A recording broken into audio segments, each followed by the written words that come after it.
video. Yes.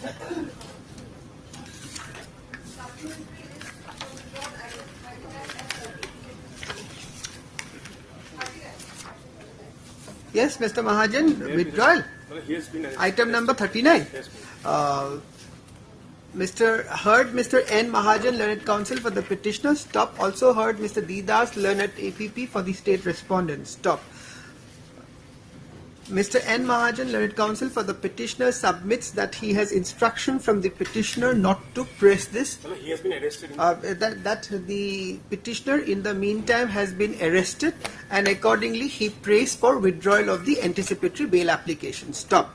In terms of the aforesaid endorsement made by the learned counsel for the petitioner, comma, this anticipatory bail application stands closed on withdrawal. Okay. My lord, I may be allowed to withdraw. Bail. Yes, my lord. You are Mr. MP Bora. Heard Mr. MP Bora, learned counsel for the petitioner, stop. Also heard Mr. Didas, learned APP for the state respondent, stop. Mr. MP Bora, learned counsel for the petitioner, submits that he has instructions from the petitioner not to press the instant bail application. Stop.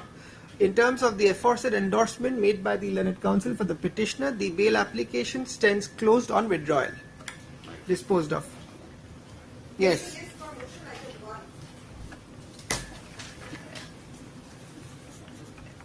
This is a 439 application. He was arrested. 302. Yes, madam. Call for CD, list on. No, charge sheet submitted. Charge sheet submitted. Trial is going on. Copy has to. Let the scan copy of the LCR be called from the court of The Sessions Court, Kamrup. Session Court Kamrup through the registry. List on 4th of April. 4/4/2024. Alright.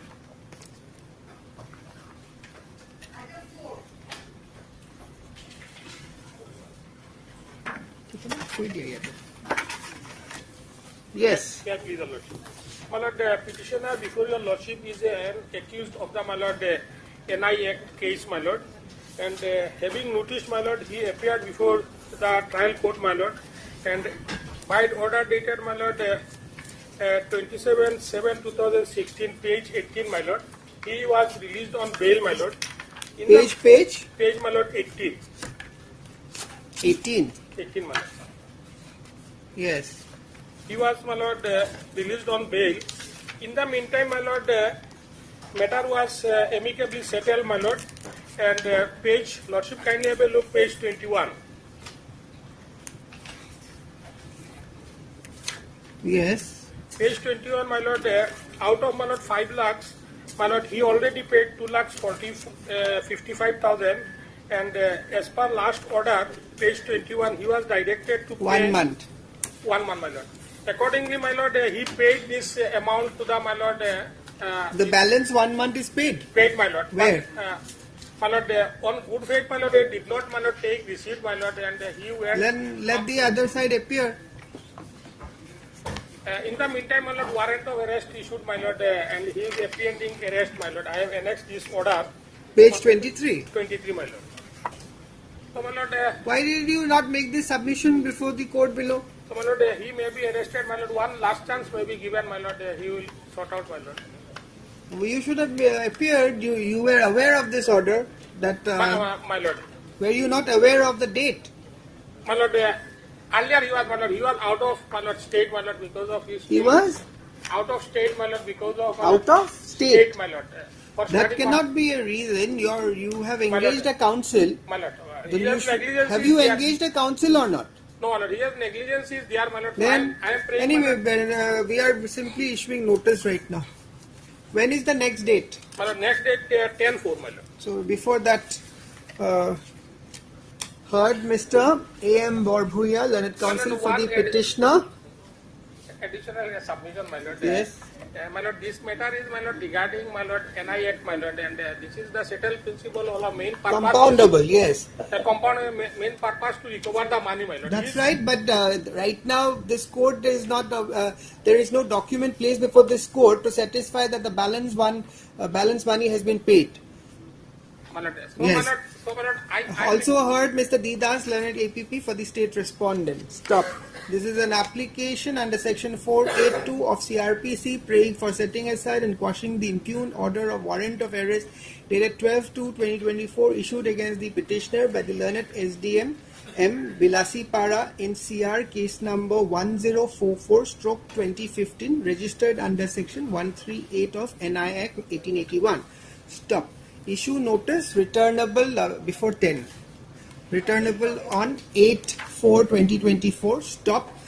Mr. Didas accepts notice on behalf of respondent number 2, registered post AD in respect of respondent number 1.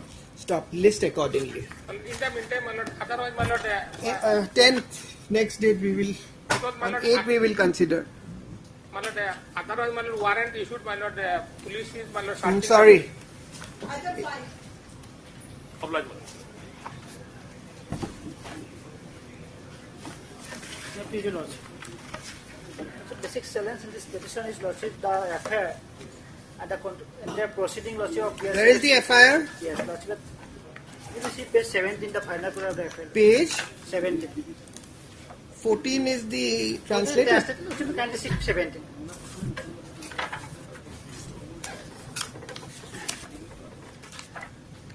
Translated is not correct. Lordship, some I have. Read. Yes, lordship. That is page Yes. 40, lordship. It is respectfully submitted that yesterday, that is so at night around 12 o'clock, while my 6-wheeler truck bearing registration number so loaded with cotton driven by Ashraful Haq, along with my son Jahangir Alam, was returning from Sonarhat International Trade Center towards Dhubri, reached near the Kalimandi adjacent to the railway gate, situated at village West Kanuri Part 2. The above named accused person stopped the vehicle forcefully and demanded You want to quash this FIR? Lordship. The allegations are there. On what basis you want quashing? Lordship. Allegation is there, but the Then, allegation- is this court in exercise of its inherent power now examine whether these allegations are correct or not correct? Kindly may allow me 1 minute. I will satisfy Yes. the question. Yes. So this FIR was lodged by Lordship one Jaharul Khandakar. He is the Lordship father of the person who was accompanied as a handyman in the truck. So now Lordship may turn to page 27. Page 27, Lordship, we see the second statement, Lordship, Ashraful Sheikh. Yes. Thus I am reading, Lordship. 27. This was the Lordship driver. Yes. My testimony is that today, 27/10/19, around 12 p.m., my 6-wheeler truck bearing number so-and-so loaded with cotton was heading to Dhubri from Monahati International Trade Market. While I was traveling towards Dhubri with Jahangir Alam sitting in the handyman seat of the truck, 4 or 5 unknown persons along with Vidya Bhushan Pandey stopped the truck in front of the Kali temple near the railway gate of West Kanduri second block village and demanded rupees 1500 as donation for Kali Puja. Who is Ashraful? Ashraful is a driver, Lordship, which was Lordship, driving the truck. Who was driving the truck? And who is the informant? Informant is the Lordship of owner of the truck. Alright. He was not present. Mr. Counsel, we'll only issue notice, Lordship, nothing more. One thing more, Lordship, kindly see the search sheet. Not at this stage, Mr. No, Counsel. Lordship, kindly see the search sheet, Lordship. Is it incomplete search sheet, Lordship? No. No, Lordship, kindly see the search sheet. Where? Page. Search sheet, Lordship, page is 24, Lordship. And 25 is the relevant, Lordship. Without mentioning, Lordship, the address of the accused person. Alright, we are issuing notice. For the time being, Lordship, with 482 powers cannot be used No, Lordship. mechanically. Because the order has been passed mechanically. Lordship, may satisfy Lordship. Heard Mr. J. Kolita, Lordship. J. Kalita, learned counsel for the petitioner. Stop. Also heard Mr. Didas, learned APP for the state respondent. Stop. This is an application under section 482 of CRPC seeking quashing of the proceedings of PRC number 4309/2022 arising out of Golakganj PS case number 1273/2019 registered under section 120B 341 387 506 294 307 436 427 of IPC. Stop. Issue notice returnable Within 3 weeks, Lord. 3 weeks. Mr. Didas accepts notice on behalf of R1, registered post AD in respect of R2 within a period of 2 days, list accordingly. Lordship, someone has been issued Lordship, then Sorry. Then Lordship, liberty may be given to this petitioner Lordship to approach the trial court for appearance. That must may be the person. In the meantime, petitioner is given liberty to approach the Lordship, trial court SDGM Dhubri Lordship. trial court SDGM SDGM Dhubri Lordship. Dhubri. No coercive action Lordship that will take. Sorry, next. Lordship, must Lordship. Next. Online Lordship. May I please, Your Lordship? Yes. My Lord, with all respect, my Lord, cross and cross case, fight between flat owners regarding parking, my Lord. The present affair where we are seeking pre-arrest bail, my Lord, that occurs at page 16, my Lord. Page number 16. My Lord. There is another affair which is lost first. One second. I'm sorry, ma'am.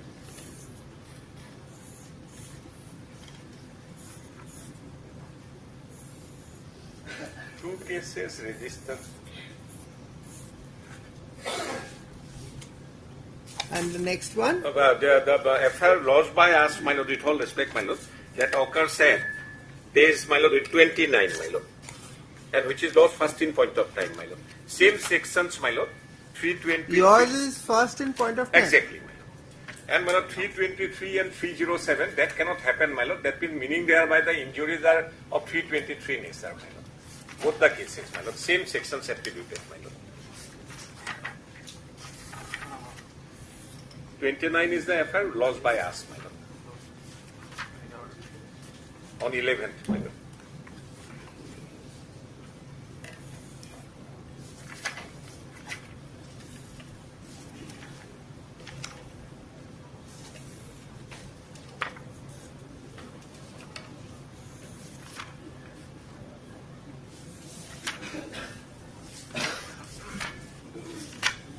Yes, Mr. Das.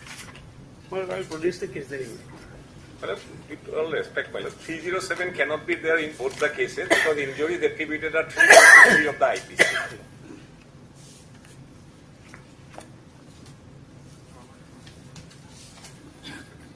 They are related. Flat owners, my Lord. Flat owners, neighbors. Same building, my Lord. Neighbors. Neighbors, my Lord. Let them appear. Because there doesn't, otherwise there is no motive or enmity as such, isn't it? Yes. 323. Heard Mr. Both the case there is no Heard Mr. B.M. Mahajan, learned counsel for the petitioner, stop. Also heard Mr. D. Das, learned APP for the state respondent. This is an application under section 438 of CRPC for grant of pre-arrest bail to the petitioners, i.e. 1, 2, 3 and 4 at page number 2, who are apprehending arrest in connection with Bangagaur Police Station case number 29/2024 registered under section 323, 307, 354, 379, 394, 506, 34 of IPC. Stop. Mr. B.M. Mahajan, learned counsel for the petitioner, submits that there is a cross FIR which is first in point of time, which is bearing FIR number. Where is it? 30/24. Bearing FIR number. 30/24. Bearing Bhangagar PS case number 30/24. Stop. Call for CD fixing on 26th of April, madam. 26/4/2024. Stop. Considering the facts and circumstances, it is provided that in the event of arrest of the petitioners named above in connection with the above-mentioned case, they shall be released on interim pre-arrest bail on furnishing bail bond of rupees 30,000 each with the satisfaction of the arresting authority subject to following conditions. Number 1, appearance 7 days My Lord. before the eye. List accordingly. Highly obliged. Those two conditions. My Lord, both the case, that is possible. Sorry.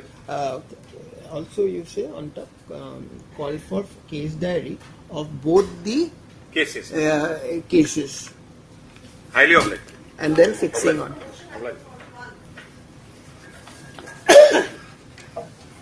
May I please your Lordship? Lordship, this is a case under section 438, Lordship. 438? Yes, Lordship. Yes. Registered under section 448 and 436, Lordship. Allegation against me is there. FIR? For FIR is at page number, Lordship, translated copy at page number 11, and in vernacular, Lordship, at page number 14. Allegation against me is there.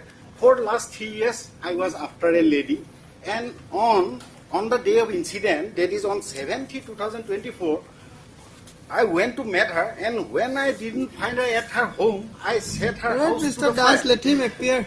Yes, Lordship. Heard Lordship, Mr. G. Chamwal, on learned that day I counsel was for the on duty, petitioner. Stop. Also heard Mr. Didas, learned APP for the state respondent. Stop. This is an application under section 438 of CRPC, praying for granting anticipatory bail to the accused applicants. There are two applicants. No, Lordship. Accused applicant I. Sopon Ray, Sopon LS Swapan Ray. Yes. Who is apprehending arrest in connection with Abhayapuri PS case number 80/2024 registered under section 448/436 IPC corresponding to NGR number 145/2024 pending before the SDJM within bracket M Lord Salmara Abhayapuri. Stop. Yes. Call for CD fixing on 29th of April. 29/4/2024. Stop. Considering the facts and circumstances of the case, it is provided that in the event of arrest of the petitioner named above, shall be released in connection with the above noted case, bail bond of 30,000, arresting authority appear before the IO 10 days. Lordship. Huh? 10 days, Lordship. Yes. Deeply obliged. List accordingly.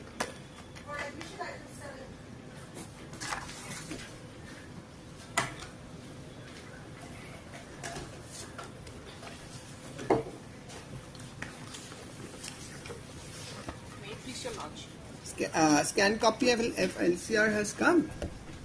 As per the cost list, it has been received. Yes. 482 application.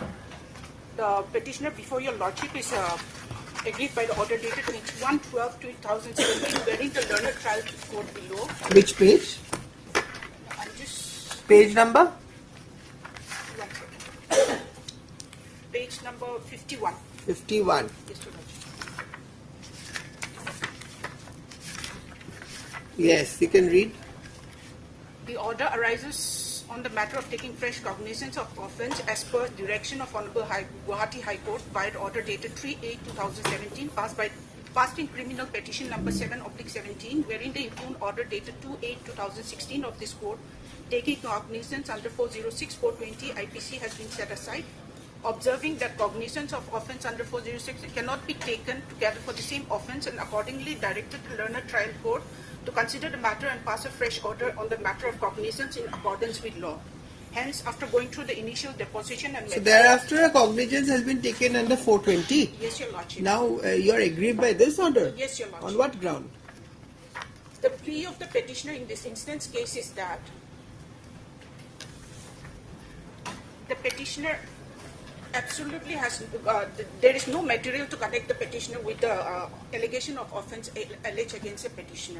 This is a complaint case or an FIR? It's a complaint case. Where is the complaint? Page 24. Lordship, before going into this, I would like to state that initially it was the present petitioner who has filed an FIR against the complaint. That is at page 22. Page 12. Page 12, yes. Your Lordship. Okay. Thereafter that, the respondent has filed an FIR. Without disclosing this instant FIR, the petitioner again, the respondent filed again another complaint petition. Okay. So the plea of the petitioner is that it is this encounter blast to the FIR lodged by the petitioner. Your which case is prior that to- this complaint has been actuated with malafide. Yes, Your Lordship. Because the petitioner has filed the complaint way back in 1/3/2015. We'll post it for hearing, we'll admit and Lordship, in the meantime, at least stay may be granted because the Not next today, date is on this day. 5th of April. Kechi, this is, I do not understand why every day nowadays the new trend has started where council starts praying for an interim order. Interim orders, you will ask on the first day if it's not given, or otherwise if there is an order to be considered on a subsequent on that day. Today the matter has come for admission, Yes, Your Lordship. not for interim orders. One cannot try one's luck every day.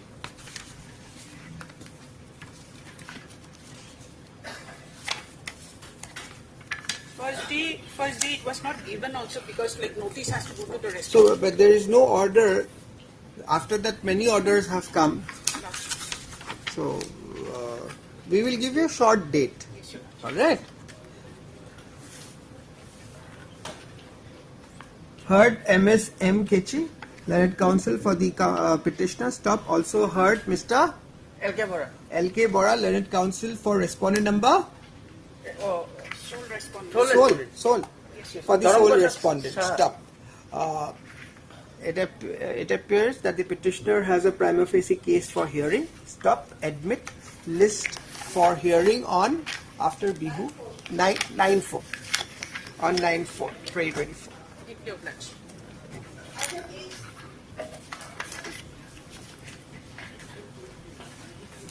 Yes, Mr. Saikya, what is this transfer? My Lord, this is a criminal transfer petition Why?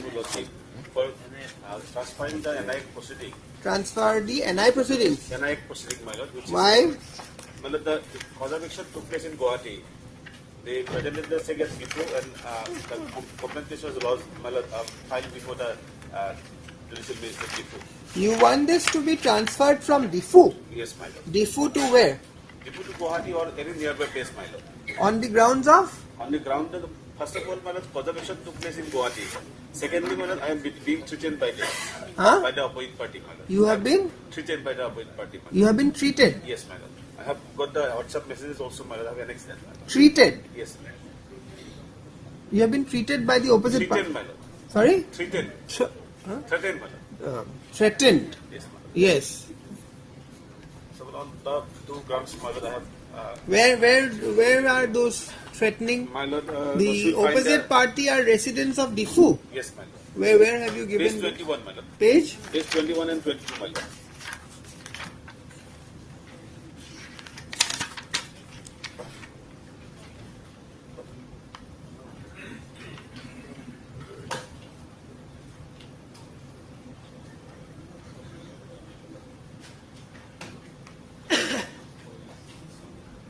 You are a resident of Guwahati. Guwahati, From where can you show that the cause of action has arisen in Guwahati? my Lord, the check was issued at Guwahati. My Lord, transaction took place in Guwahati. And my Lord, my bank is my Lord, HDFC Bank Rukmini Gaon branch. Where my Lord, my Lord, account belongs. These messages that you have annexed at page 21 are abusive messages. Yes. Where is the threatening? Yes, my Lord, the threatening is also there, my Lord. Where? They are abusive. Trashed. My Lord, the page 22, fourth message, my Lord, which we'll see. Fourth. My Lord. Iton Khabi. My Lord. That part. Yes, who are you? Yes, my Lord, sir, I am appearing for respondent number 1. The complaint Yes. respondent. What do you have to say? Yes, sir, the cause of action arises there, ma'am. The check has been submitted in Diffu court.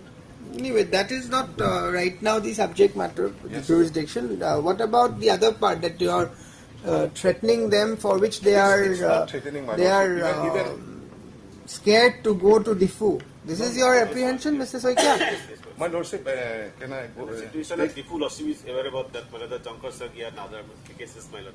So, my Lord, Lordship is aware about the situation at Diffu.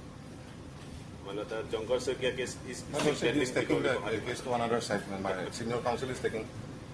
Yes, tell me. Ma'am, page 21, my lordship, in the Yes. petition. Meet me soon or else I will take some step. It's about 2 years. Repeatedly he is messaging that person, my lordship. Who are giving these messages? Yes, the complainant. Are you not for the complainant? Yes, my lordship. Then Yes, my lordship. That's why he's repeatedly talking with him, he's meeting with him, but he has taken never step to return the money. that's all right, for which you have already filed a case. A case Yes, is ma'am. going on. Yes, ma'am. Now, the apprehension of the accused petitioner is that you have threatened him, so he's scared of going. See the last word. Yes. You will be thrashed. And the vernacular, the untyped copies at page 22. See there, Piton Khabi. This is what is mentioned. And that too, my lord, after filing the complaint case, my lord. This is after the filing the complaint Yes, my case. lord. Yes, my lord. Complaint case was filed, my lord, in the Even my lordship, this person, Rasdeep Bhuyan, Have you filed any affidavit? No, my lordship. You want to file? Okay, my lordship, I'll Then you file an affidavit and say why it should not be transferred. We will hear it after that. Your name? A for my lordship. Mr. A. Fukan, Learned Counsel for the respondent, 1 week time.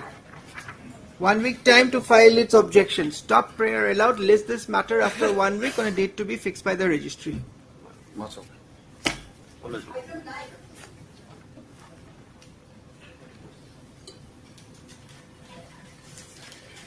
Yes, Mr. My Purkashta. lord, on the last occasion, my lord, a report was sought for. regarding the Investigation standard- report available, Mr. Das? I have received the case diary Huh. along with a status report, but just now. I could not go through it. Let All it right. go My lord, on 28, All right. List. You say that Mr. D. Das, Learned APP for state respondent submits that the report of the investigation as called for by this court has been received. Stop. However, he Along with- seeks along with case diary. along with case diary. However, he seeks some time for going through the same. Stop. Prayer is not opposed. List this matter on 28, 28 28. 28 3 2024. My lord, a copy of the status report may be allowed to, my lord, to look into. You have a look. through. Okay. That will be endured to court only. No, my lord. Next. Not for you. My-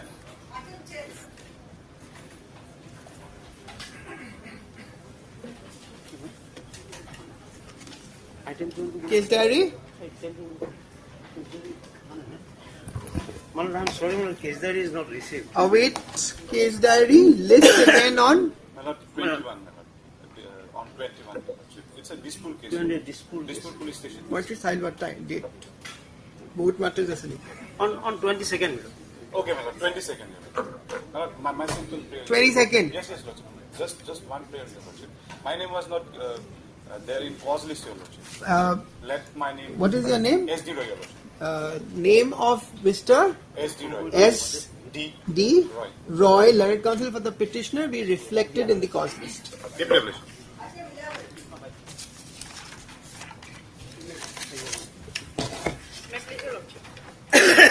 Yes, Ms. Nargis. Yes, Lordship. 439 application, Lordship. CD, CD is Shown received. arrested, Lordship. Today is FIR FIR is, Lordship, at page number. 15. Yes, Lordship. Yes, It's a long FIR, Lordship. I'm not naming the FIR, Lordship. Not He was named? Yes, Lordship. He has been shown arrested. How long? 40 days, Lordship. 40. Yes. Earlier, he was arrested on 12/12/2023, Lordship. Then today is, from that day, Lordship, today is about 98 days, Lordship. Today, earlier he was arrested when? 12/12/2023. 12? 12/12/2023, Lordship. But that is relating to some other case. Yes, earlier, Lordship granted bail to this accused person. In relation with another case. Another case, Lordship. After being there, in that case he was released. No. Yes, Lordship order is there, Lordship. And after that again he has committed another case. No. While he was in custody, he was arrested, Lordship. He was not named. Shown Lordship. arrested. Shown arrested. Shown arrested. Yes, Lordship. Yes, what is the allegation? Allegation, Lordship, regarding Land. land, Lordship. Mr. Das, Only ground, Malad, materials are sufficient, Malad.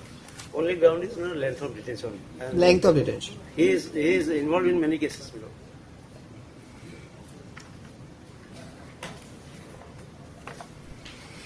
What is the stage of the investigation? Investigation is going on, Malad.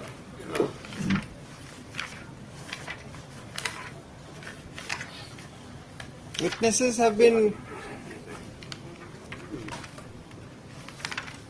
Statements have already been recorded of witnesses? Yes.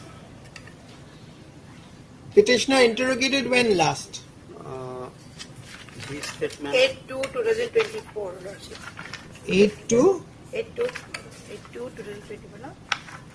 No, sorry. Last interrogation, Lordship. 8/2, Lordship. He was murdered on that day, Lordship. So since after 8/2 he is not... 12/2. 12/2 or 8/2? 12/2. Yeah, 12/2? as per diary, my lord. Okay. And he was shown arrested on? 9/2, Lordship. 9/2. Okay.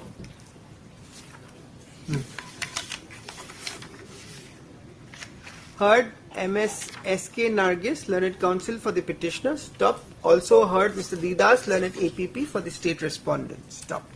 This is an application under section 439 of CRPC 1973 for grant of bail to the accused petitioner who was shown arrested on 9/2/2024. Stop. March right. Accused petitioner, i.e. Mr. Pradeep Bhuya. This is related to that case. Earlier, that was Gitanagar PS case. Gitanagar, sorry. Same transaction. Dispute case. Lordship granted bail to one co-accused, Lordship, in this case. Atikur Rahman, Lordship, on 12/3, Lordship. So this Pradeep Bhuya, I think, was also involved in that Many series, cases. There are other where cases. for Yes, one we- Mr. Rajkhwa had appeared. Yes, if I I have recollect. annexed the copy, Lordship. Right, Mr. Rajkhwa? Yes, sir. In that case, Lordship granted bail. There also you had appeared, I think, for the same person. No. Yes. The case of the petitioner, the case of the prosecution is that on 11/1/2024, an FIR was lodged alleging inter alia that the informant's wife purchased a plot of land by registered sale deed after obtaining permission from the concerned authorities. Stop.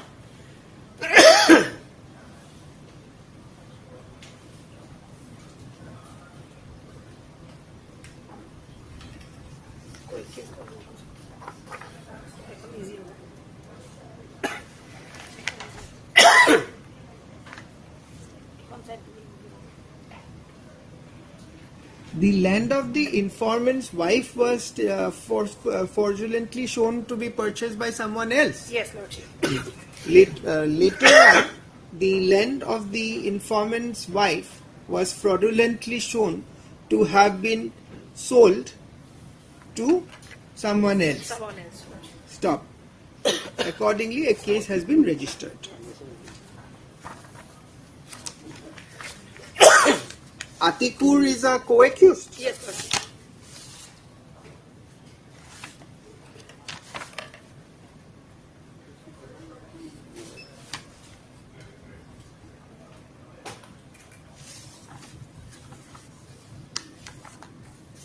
Ms. Nargis, this narration of the prosecution case in this order is same to your case? Yes, Lordship. Marshwai, come here. From here, I'm doing it. Okay? The case of the prosecution. You do it from here.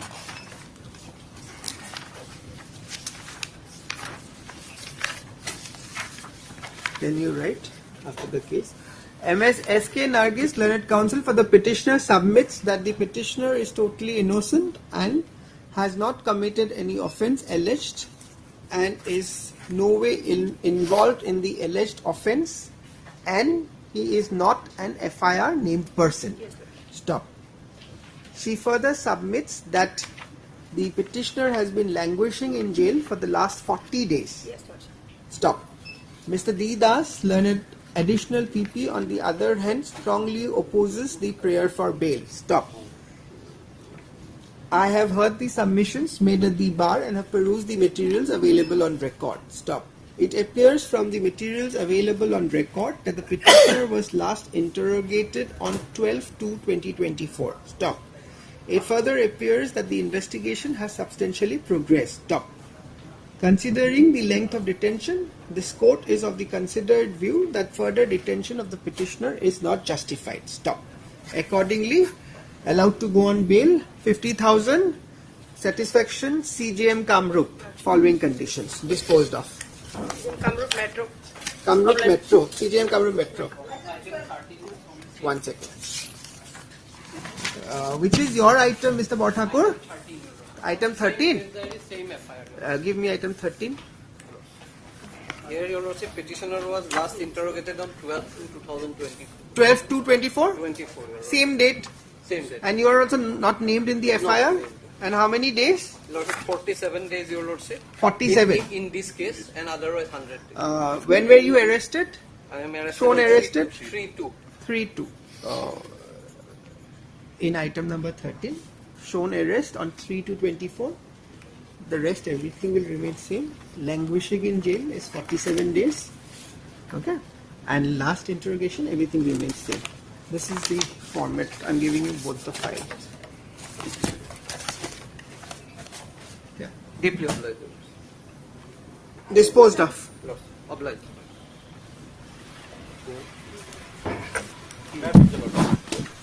My 439 application, my lord. Yes. The petitioner for your lordship, my lord, she is a lady, my lord. She is a lady, my lord. And my lord, case diary was called for. This from Vasistha PS, my lord. My lord, Case diary? My lord, case diary is not received. Not received. My lord, my learned friend appearing for informant or victim. Informant or victim. Alright, await case diary. List the matter on my lord, may I appear on 22nd, my lord? 22nd. Let us see. Or I'll try, you know. I'll try. 22nd, 22/4/2024. 22-3. So, sorry, 22/3. Highly obliged. Yes. Who is it?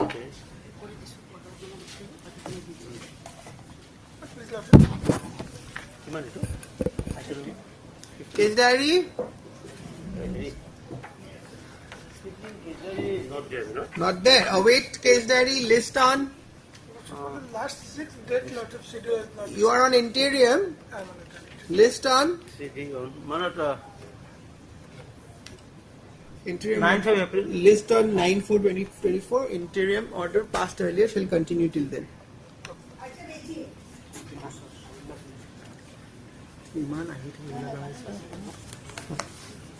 My lord, after the grant of interim protection. Case diary. My lord, in this case, subject submitted. Okay. I'm on interim, my lord. Very well. So, my name is I am for informant. You are for the? Informant. You want your name to be recorded? Item number 18. You are Mr. N. Anand. Item 18. Heard Mr. N. Anand, Learned Counsel for the petitioner. Stop. Also heard Mr. P. Borthakur, Learned APP for the state respondent, and Mr. R.L. Sutia. R.N. Shudia, Learned Counsel, appearing for the informant stroke respondent 2. Logic. Just simply say for informant. Stop. This is an application under section 438 of CRPC praying for grant of pre-arrest bail to the accused petitioner, i.e. Dadul Datta, alias Dadul Datta, who is apprehending arrest in connection with Dhemaji Police Station, case number 1 of 2024, registered under sections 326 of IPC. Stop. The case diary called for is placed before this court. No, Stop. case diary not received, subject submitted. Oh, all right, sorry. It is submitted at the bar that in the meantime the charge sheet has been the charge sheet white 17/24. CS number 17/24. 17/24 dated 29/2/24. dated 29/2/2024 Yes. has been filed. Stop. Considering the aforesaid endorsement made by the councils, this anticipatory bail application is disposed of with the direction to the petitioner to appear before CJM Dhemaji. before the court of CJM Dhemaji within a period of 15 days. 15 days from today. Until then, he shall not be arrested. Stop. It is needless to clarify that don't say needless. As and when the petitioner appeared, the court of so and so is at liberty to proceed in accordance with law. Disposed of. Disposed of. Item 19, my lord, FR submitted. No case against the petitioner. In item 19, you say, heard Mr. J. Kalita, learned counsel for the petitioner. Stop. Also heard Mr. P. Barthakur, learned APP for the state respondent. Stop. This is an application under section 438 CRPC for grant of pre-arrest bail to the accused petitioner who is apprehending arrest in connection with Fotasil Ambari PS case number 264/2023 within bracket GR case number 8217/23 under section 447, 448, 325, 307, 406 of IPC. Stop. Pertinent to mention that by order dated 22/24, this court granted the privilege of interim pre-arrest bail to the petitioner. Stop. It is submitted at the bar that in the meantime, the FR has been filed, right? 29/24. FR number? FR number. Right, FR number? 29/24. 29/24. 24. Dated 29 to 2024. Stop. Considering the aforesaid endorsement made by the learned APP, Assam, this the interim pre-arrest bail granted by the order dated 22/2024 is hereby made absolute. Stop. Accordingly, IAB stands disposed of. Alright. 20 petitioner is on interim case diary not received. Await case diary list on 5/4. 5/4/2024. Interim order passed earlier shall continue till then. 21, my lord, case diary received, my lord.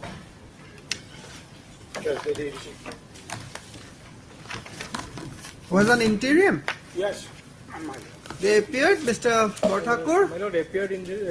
I have received also the, my lord, injury report. Injury report is grievous, my lord. And one photograph is also available, my lord. Grievous injury. Grievous injury. The question is whether do you want them for further custodial interrogation? Their statements have already been recorded. Statement recorded. Any adverse antecedents? Yes, my lord, they are directly involved in, my lord. But any adverse antecedents? Is there any material showing they are involved in similar offences? Those materials are not there, right? Yes. I will leave it to Lord. Yes. 21. Yes. You are Dr. P.C. Majumdar? Yes, my Heard Dr. P.C. Majumdar, learned counsel for the petitioner. Stop. Also heard Mr. P. Barthakur, learned APP for the state respondent. Stop. This is an application under section 438 of CRPC, praying for grant of pre-arrest bail to the petitioner, i.e. Sunny Das, yes, who is apprehending arrest in connection with Dispur PS case number 2313/2023 registered under section 341, 323, 325, 326, 427, 34 IPC. Stop. Pertinent to mention that by order dated 21/2/2024, this court granted the privilege of interim pre-arrest bail to the petitioner subject to conditions. Stop. The case diary called for is placed before this court. Stop. Mr. P. Barthakur, learned APP Assam, submits that the petitioner has appeared before the investigating officer in terms of the order dated 21/2/2024. Stop. He further submits that the statements of the petitioner has been recorded by the investigating officer under section 161 CRPC. Stop. He further submits that as per the injury report available in the case diary, the injury appears to be grievous in nature. Stop. I have heard the submissions made at the bar and have perused the materials available on record. Stop. It appears that the investigation has substantially progressed. It further appears that the petitioner has cooperated with the investigation. Stop. Considering the above, this court is of the opinion that further custodial interrogation of the petitioner may not be necessary for the ongoing investigation. Stop.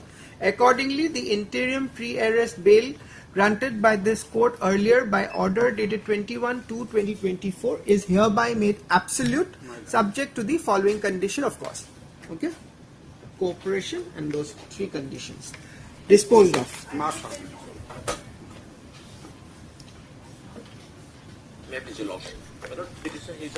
One second. Case diary not received, my lord. AB disposal. Case diary not there? Not there. Await case diary list again on 9/4, my lord. 9/4/2024. Interim order passed earlier shall continue till then.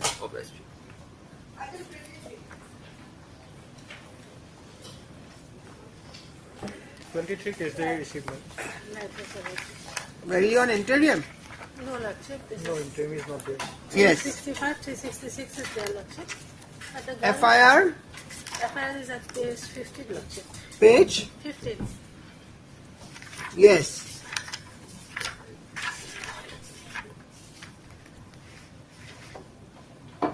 Allegation is that actually they had love affair, so the girl eloped with the boy, Lordship. But now on... Girl recovered? Yes, Sir, Lordship. 164 statement also, my lord, recorded. She has not implicated the present, my lord. They got married, She is Lordship. measured, 21. Very well. This is item 23. 23. Heard MS S.C. Ahmed, learned counsel for the you got the name? Learned counsel for the petitioner. Stop. Also heard Mr. P. Borthakur, learned APP for the state respondent. Stop. This is an application under section 438 of CRPC seeking anticipatory bail of the petitioners I, 1, 2, 3 and 4 at page 2. Okay?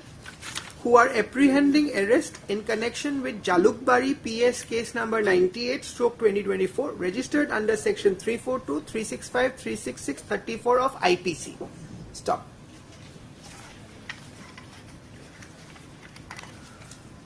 The case of the prosecution is that on 24/2/2024, while the informant's daughter went to Adabari from home,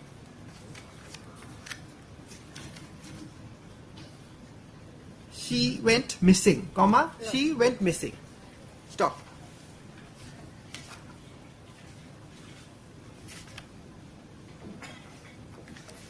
Upon searching, the informant came to know that the accused had forcefully taken her away to unknown place. Stop. Accordingly, a case was registered. Stop. MS S.E. Ahmed, learned counsel for the petitioner, submits that the petitioner is no way involved and is falsely implicated in the offence alleged. Stop. Mr. P. Borthakur, learned APP, on the other hand, I don't say on the other hand, fairly and graciously submits on the basis of the materials available in the CD that there are no adverse materials at this stage available against the petitioner. Stop. He further submits that the victim's statement has been recorded under section 164 of CRPC, wherein she has not implicated the petitioner for the offence alleged. Stop. Thereafter, considering the facts and circumstances of the case, it is provided that the petitioner named above, in the event of arrest, shall be released, bail bond of rupees 15,000? 10,000. He is not implicated. Four petitioners. Petitioners, 10,000 each. Satisfaction of? CJM Kamrup Metro. No, this is 438. So they will appear before the IO. Oh yes, well, before the arresting. Before the arresting authority. subject to conditions. Number 1, appear before IO within 15 days. Okay? And the other 2 conditions for anticipatory bail. Victim is also measured 21 years. Disposed of.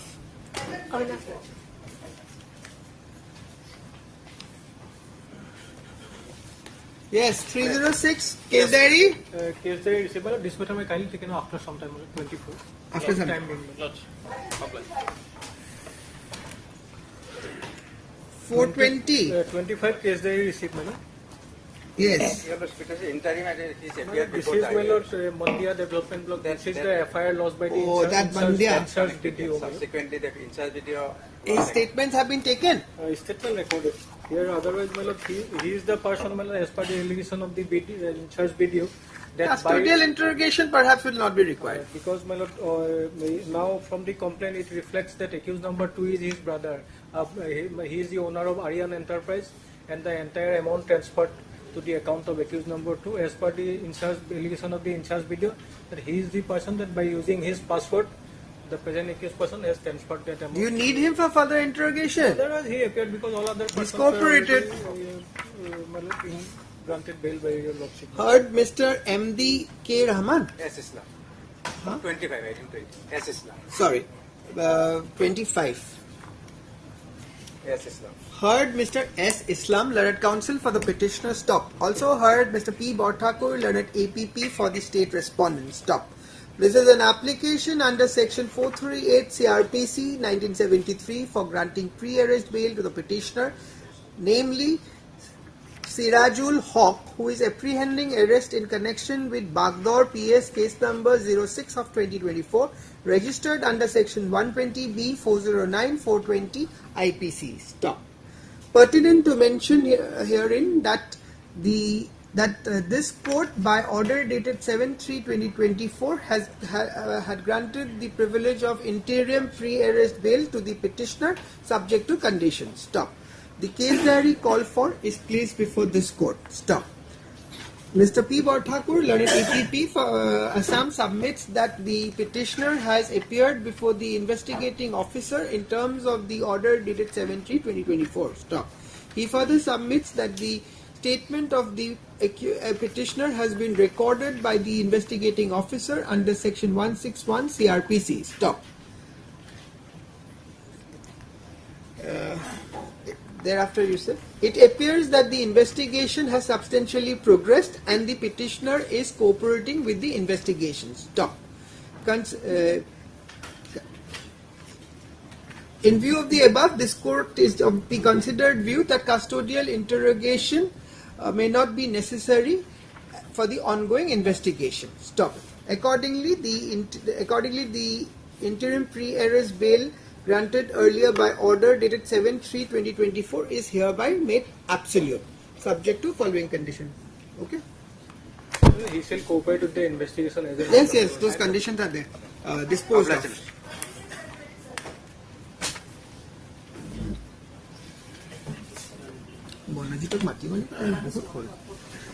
My lord, I am in item 27. 27? That is 439.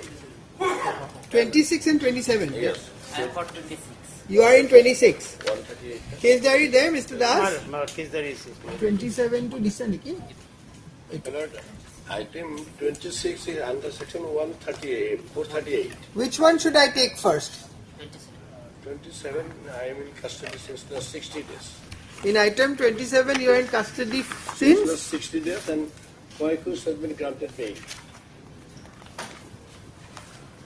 Long ago, that is on 5/3. Who are you? I am a passenger. Actually, I got ride in the bus, in that vehicle, and Arayani, and the vehicle started from Alamganj. In between, this is granted by the criminal court. Yes. Bail. Yes. It is. Are you similarly placed, Mr. Das? Same case, same case. Is he similarly placed with this co-accused? No. So many incriminating materials have been seized from him. Or at first, let me hear. He is the driver, my lord, who has been granted bail. He is the driver. and I was a passenger. I got the vehicle in between. Mr. Mahmood, in item 27, you are the passenger. Yes, I am a passenger. And let me see the FIR ones. The facts are not clear before me. Page 10, madam. Yes. Lordship would say, so and so, we intercepted a white Wagner bearing registration number so and so traveling from Alamganj towards Dhubri and found 509 numbers of notes of counterfeit Indian currency notes, INR 4,500, and chemical bottle used for counterfeiting. As per direction of OC Goripur PS. In the list of accused, which one is item 27? My name is 3, madam, Javed Ali. Item 27 and 26? Not FIR name. You are not in the. You are not named in the. So this And what about the person? Baharul Islam. Baharul Ali. Yes, Baharul Ali. He is number 4. Number 4. He is the driver. He has been granted bail on 5-3. He is the driver of the Wagoner. Yes. Okay. Anything else? And my vehicle started from Alamganj. I did not ride there. I ride on Narayani. That is in between Dhubri and Alamganj. But it is a fact that when the Wagoner were searched, you were present in the car, correct? Yes. And he was that is an admitted fact. That is admitted. Very well. And I had no knowledge. I had nothing was found from my possession. all that the trial court domain. No problem. You've been inside since 60 days. 60 days. And you?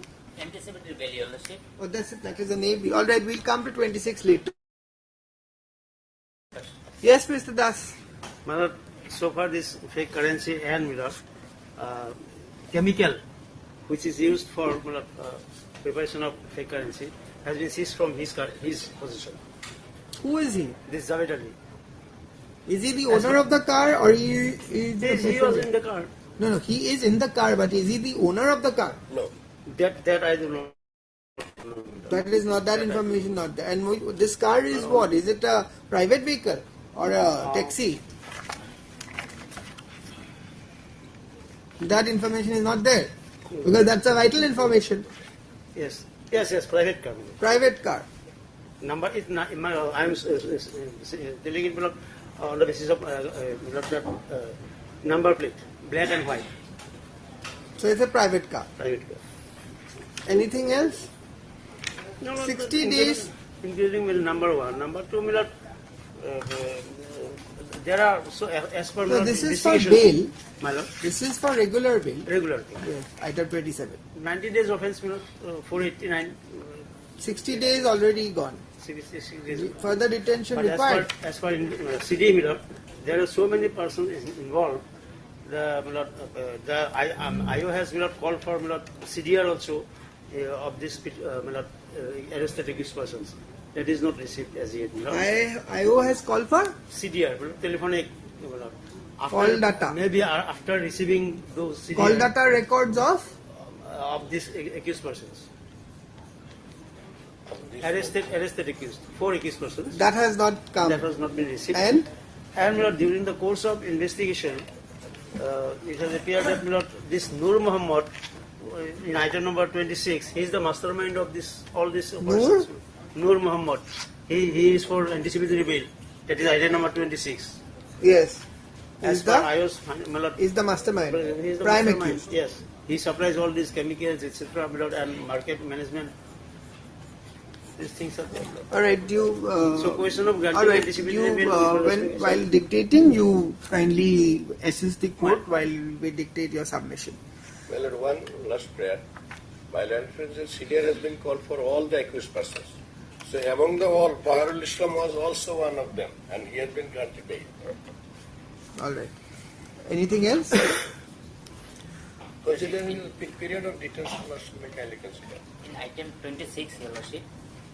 You want to add anything? Lordship, I am not a random accused person and nothing was recovered from my possession, Your Lordship. I was not in the vehicle, Your Lordship. All right. Also not owner or any connection with the vehicle. Well, I'm dictating item 27 first. When I dictate 26, you assist the court while I take care of your submissions. In item 27, I first. heard Mr. M.U. Mahmood, learned counsel for the petitioner. Stop. Also heard Mr. D. Das, learned APP for the state respondent. Stop. This is an application under section 439 CRPC for grant of regular bail to the petitioner, i.e. Javed Ali Sheikh, alias Javed Ali, who has been arrested on 18/2/2024 in connection with Gauripur PS case number 49 of 2024, registered under section 120 capital B, 420, 489 capital A, 489C, 489D IPC. Stop. The case of the prosecution is that on 18/2/2024 an FIR was lodged alleging inter alia that on 17/2/2024 on a specific information that some accused person coming towards Gauripur with suspected fake notes, a search operation was conducted wherein a white color Wagoner vehicle bearing registration number AS16 G9680 coming from Alamganj towards Dhubri was stopped at signal. Was stopped by signal. Stop. After searching the vehicle, police recovered 9 numbers of suspected denomination of rupees 500, totaling approximately rupees 4,500, and 1 bottle was recovered suspecting chemical with 4 numbers mobile handset.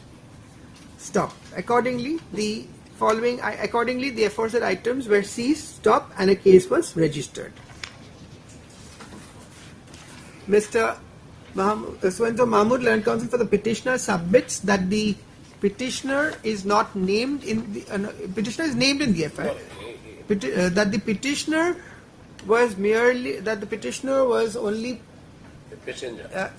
merely travelling in the Wagoner and had no knowledge about the seized articles. Stop. Mr. D. Das, learned APP, on the other hand, strongly opposes the prayer of bail. Stop.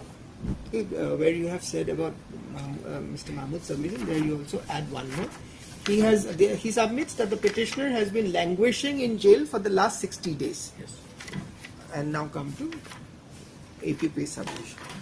He further submits that the investigation is at an active stage and the call data records of all the accused petitioners have been are awaiting. Stop. Anything else? Co-accused has been also granted bail. Anything else? And seizure has been made from his position. He further submits that the seized articles have been made from the possession of the petitioner. Stop. I have heard the submissions made at the bar and have perused the materials available on record. Stop. It appears that the investigation is at an active stage and there are materials available on record implicating the accused for the alleged offence. Stop. It further appears that there are materials indicating that the seized articles have been seized from the possession of the petitioner. Stop. It further appears that the call data records are still awaiting. Stop. That being so, this court is of the considered view that that the petitioner is not entitled for bail at this stage. Stop. Accordingly, the prayer for bail is rejected. Stop. Bonajit, where you have talked about the submissions of Mr. Mahmood, there you also mentioned that he further submits that the co-accused Baharul Ali, who is the driver of the seized vehicle also seized, of the seized vehicle, was released on bail by the Court of Additional Session Judge Dhubri. Stop.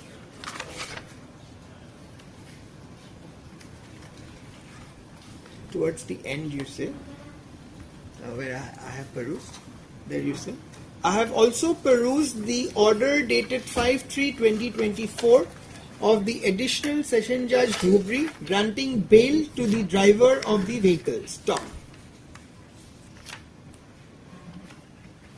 It appears that there being no incriminating material present in the case diary against him, he was granted bail. Stop. However, the position in the present case is different, as the case diary reveals that there are incriminating materials against the petitioner. Stop. In item 26, counsel's name will be Mr. R.R. Bora. No. A.A.R. Karim. A.A.R. Karim. Lordship. Mr. A.A.R. Karim. Lordship. That's my submission, short submission, Your Lordship.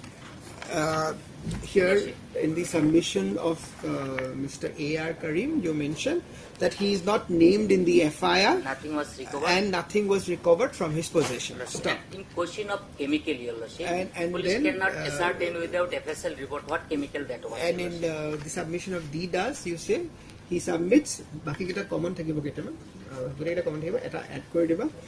submits that the case diary reveals that the petitioner is the prime accused and the mastermind of the case. Stop. And he is wanted, my lord, in a number of cases. He further submits that the petitioner is involved in a number of similar cases. Stop. As per IOC.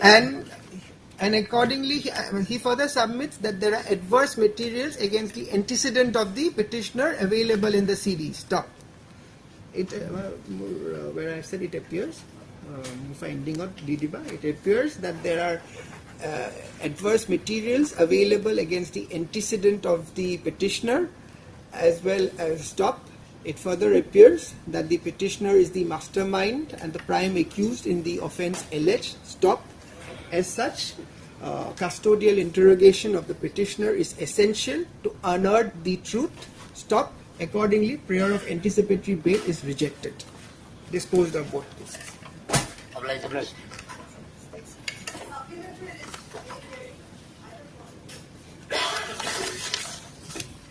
Yes. CD?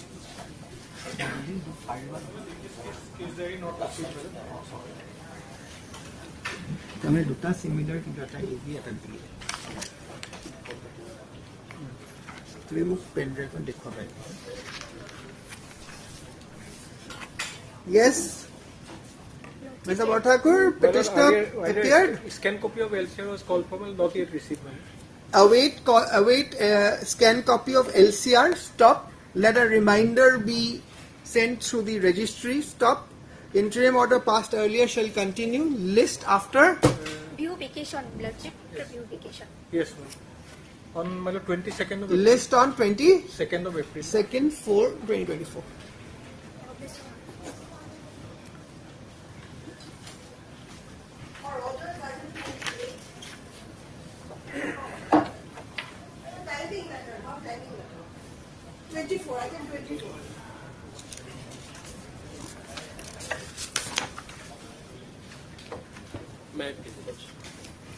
The allegation regarding abatement of suicide. Yes. FIR page 11. 11 onwards. Yes. Mary. Yes. With due respect, back to state that with assistance of other accused persons, from some days accused number 1 has been torturing in different way and also maintaining different strategies for passing road as to go through our courtyard. On 24/2/2024 at about 10 am with pre-planned manner and in conspiracy with a view to passing road through our courtyard, the accused person given threatening that on tomorrow, that is on today, by way of JCB after breaking our house, the accused person will pass the road and thus left out. Out of that incident on 24/2/2024. Mr. Parashar. Fact is that the informant by capturing some land they have started that cannot be a ground for suicide. Yes, illegal construction. On 19/2 they gave notice from the office of circle officer. Subsequently, Mondal. Mr. Parashar, these facts. Yes, yes, that is there. Mondal came and all. Do you need him for custodial interrogation? So let him appear. This is AB. AB, there are two person. The 2%. The allegation is there, that they have gave threatening to demolish the construction. But that cannot be a ground. You see, for that his liberties are concerned. Should we curtail his liberty because someone is so? I do not. This court doesn't want to make any comments, but item 24. Heard MD K.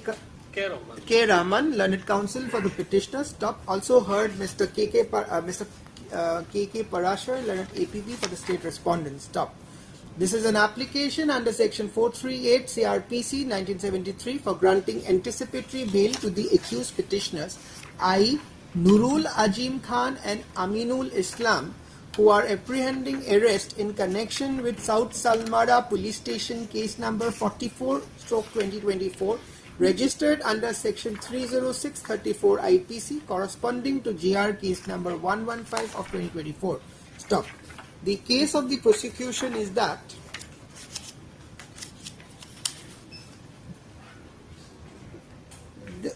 the accused number 1 with assistance of the other accused has been torturing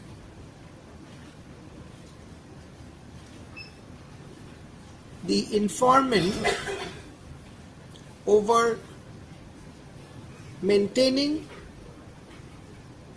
the passing road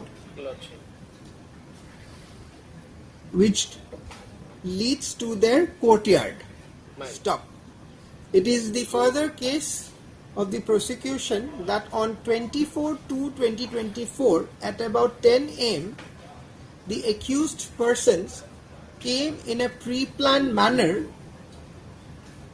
with a view to pass through the courtyard, with a view to pass through the road which is in the courtyard of the informant. By way, stop, and while passing through, they further threaten that tomorrow they will come with a JCB and break their house. Stop. It is the alleged case of the prosecution that out of the aforesaid incident on the night of 24/2/2024, the informant's mother committed suicide. Stop. Accordingly, a case has been registered. Stop. Mr. So-and-so, Learned Counsel for the petitioner, submits that the petitioner has been falsely falsely implicated for the offence alleged. Stop. He further submits that the petitioners are totally innocent and has no role to attribute to the suicide committed by the informant's mother. Stop. Mr. K.K. Parashar, Learned APP, on the other hand, strongly opposes the prayer of anticipatory bail. Stop. He further submits that as per the materials available on record, the informant's mother committed suicide. Stop. No other adverse material. Some persons said that they came to their house and that is their military. He further submits that there are materials to indicate that the incident. He further submits that there are materials to indicate materials available in the case diary which indicates that the accused persons had come to the house of the informant and threatened them. Stop. Next para. I have heard the submissions made at the bar and have perused the materials available on record. Stop. Considering the facts and circumstances of the case, this court is of the considered view that custodial interrogation of the petitioner may not be required for the ongoing investigation. Stop.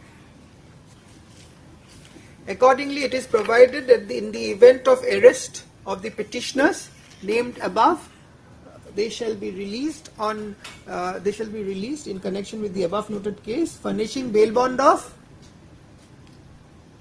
30,000 each, 15,000 15,000 each.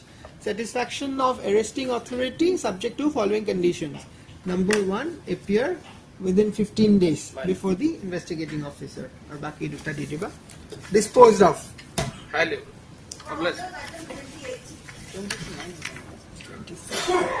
24 disposed of. Wait, please. Yes. Lordship, there is an IA for cancellation of bail, Lordship.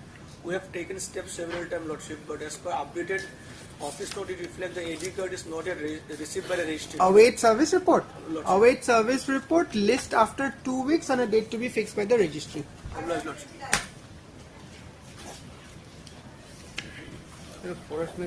Why is this revision petition for orders? My lord, this matter relates to my lord. Service section of completed. Prima petition, my lord. Service report is awaited. Service report Await after service investor report. number List two is after 3 weeks on a. After 2 Short date, weeks. my lord. Vehicle is Alright, lying in the after open 2 area, my lord. weeks on a date to be fixed by the registry. Lordship may fix a date, my lord, before due vacation, my lord. I pray for, if it is possible, my lord. Yes, 9th, yes. 9th, my lord. 9th of April. 9/4/2024. Obliged. 98 days delay. Yes, Lordship. As per earlier occasion, service report was awaited. Await service report. Yes. As per earlier order. Earlier office notice. No, it's still same. Lordship, what about the next date is fixed on 22nd? We are challenging the expiry order, Lordship. 22nd, Lordship. So there is a huge amount of area and then Await service report lists the matter after after 2 weeks on a date to be fixed by the is registry. it possible that the till then Sorry. Next. I'll apply, Lordship. Any date make Next. In pleading.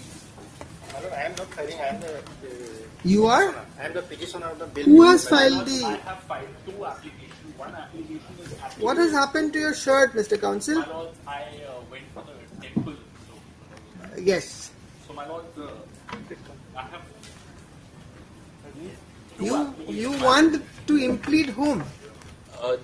informed my lords, the complainant. He is not made a party. When the first interim order was granted, he was not there, my lords. Is the interim? What case is this? What offence? This is 409-420, my lords. And my lords, now after the This is recent- for anticipatory basis. Yes, my lord.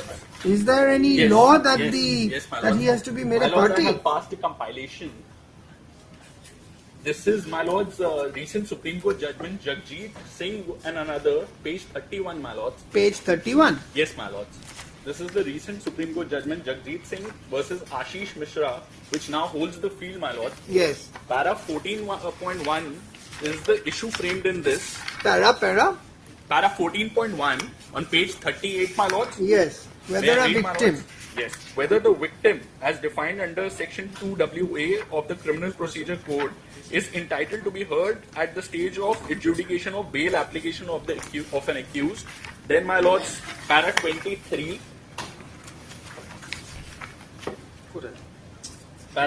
Page 41. Yes, a victim within the meaning of May I read, CRPC. my Yes, lords? yes. A victim within the meaning of CRPC cannot be asked to wait the commencement of trial for asserting his or her to participate in the proceeding. He or she is legally vested right to be heard at every step post occurrence of an offence. Such victim has unbridled participatory right from a stage of investigation till the culmination of the proceeding in an appeal or revision. We may hasten to clarify that victim and complainant informant are two distinct connotations.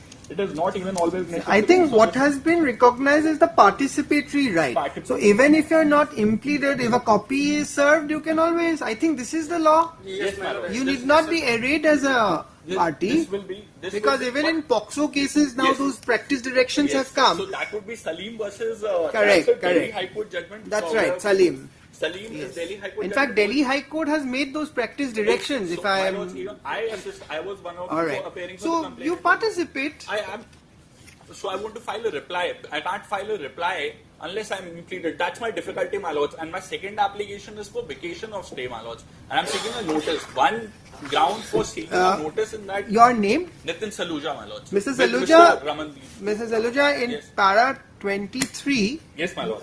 the Apex Court has recognized a participatory Right, correct? Yes, my lord. And in para 24.2, it says that the victims themselves have come forward to participate. They must be accorded with an opportunity of a fair and effective hearing. Yes, my lord. Right? Yes, So, even considering this right that has now been made in favor of the victim in such cases, the informant, you can always file an objection if you want. Yes, my lord.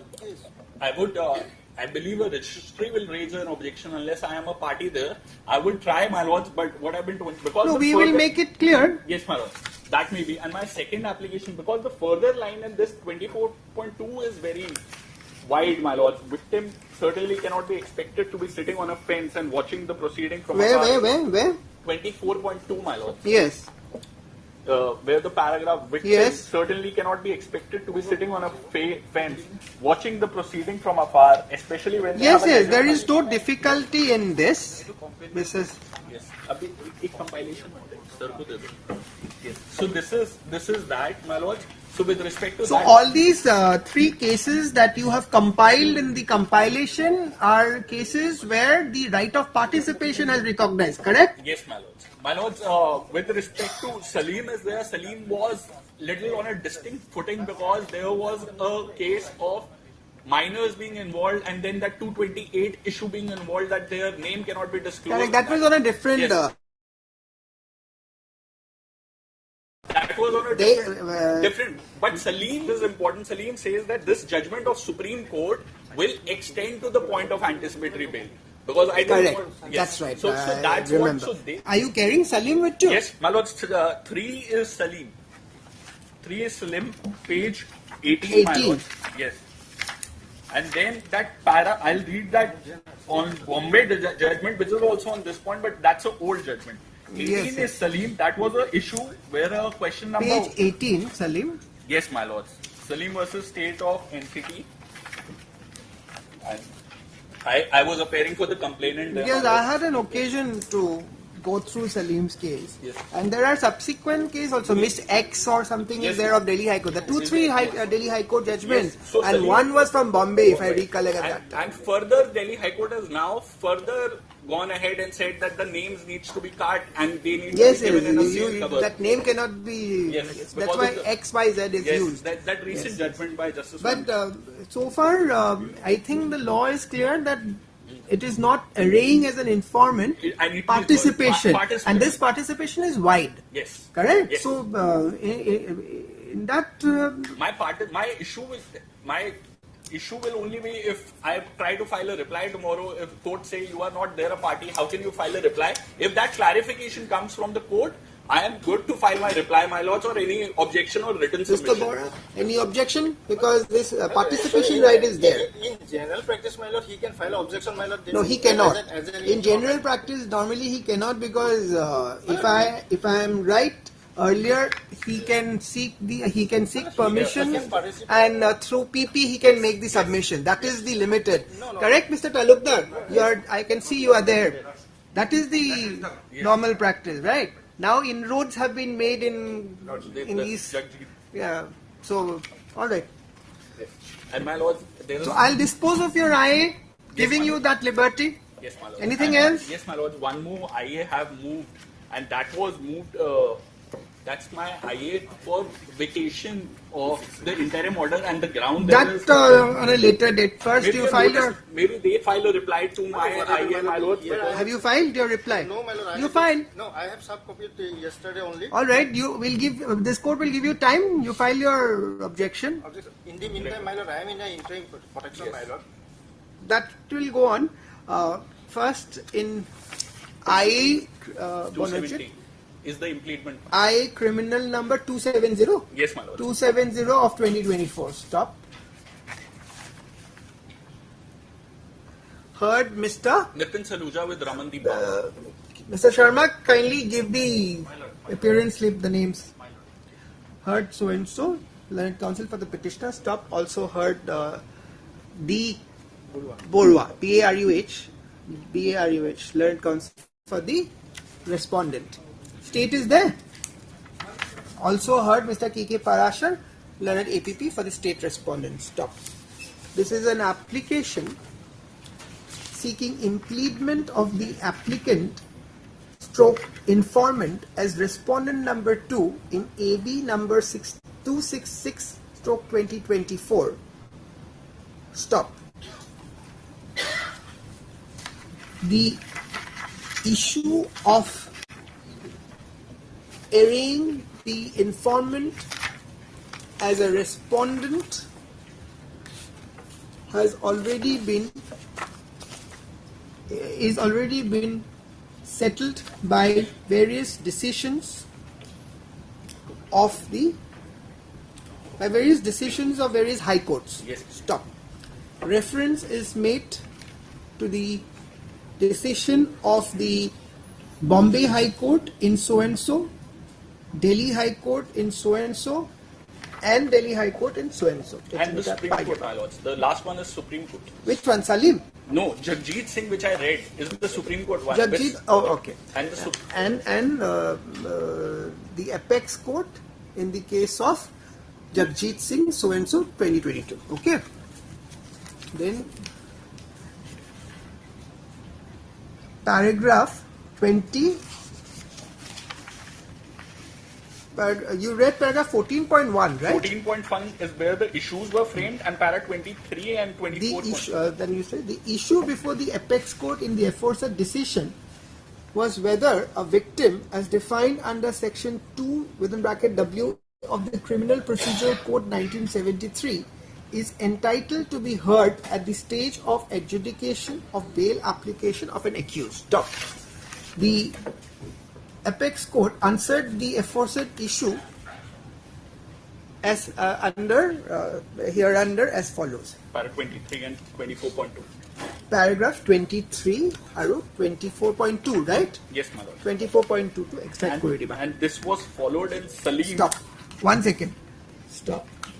It appears that the apex court has recognized a participatory role of the informant in the criminal proceedings. Stop. Keeping in mind the aforesaid participatory role recognized by the apex court in criminal proceedings, this court is of the considered view that the interlocutory application for impleadment can be disposed of with the direction that the informant is allowed to participate in the connected anticipatory bail application. Stop.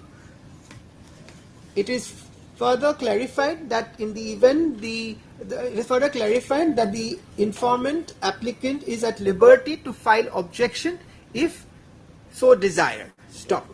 And on top you add one more paragraph, that it appears that the Delhi High Court in the decision Salim versus State has recognized that the aforesaid principles laid down by the apex court in the case of Jagjit Singh Supra also applies in the case of anticipatory That's bail. para Stop. 33.3. Para? 33.3. Para 33.3 on page 27.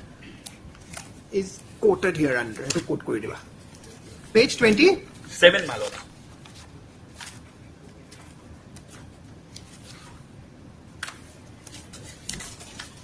Already highlight for us. Alright. Disposed of. This is I-8 270 disposed of, and then in the other I-8 268 you mentioned that Mr. D. Bora, Learned Counsel for the respondent, 6 time for filing reply. Stop. Prayer is not opposed. Prayer is not opposed. Then when to fix? My lord, 2 weeks, 2 weeks, 4th April. 4th April, my lord. 4th April, I will not available, my lord. Next date, my lord. Yes. 19th of April. 19th, my lord, election is in Jorhat, my lord. I will be there. Mr. Bora, check with your friend. Give me a consent date. You both are appears to be busy. My lord. First or second week of April. My lord. Give a date. 5th, my lord. 5th April. 5th April. 5th 5/4/2024. Great. The IA. And in the AB also, in view of the order passed in IA criminal so and so, list this matter on 5/4. My lord, in AB, my lord, I am in interim. Interim may be And in the AB, interim order passed earlier shall continue till then. And case diary to be, they had to be. And reminder for case diary. Grateful. I am In very the AB. grateful, my lord, for a patient. Mr. Sharma, please give the names. My lord, I have given. Yes, sir. DD Babona. My lord, that IA number it has come to 68. It's 266. 266? Yes. IA to 266. Second IA to. I'm very Noted. I shall resume in 5 minutes. My lord, interim is continue in my AB, my lord. Yes. All right. 32. Yes. For 73 days delay. Yes, my lord.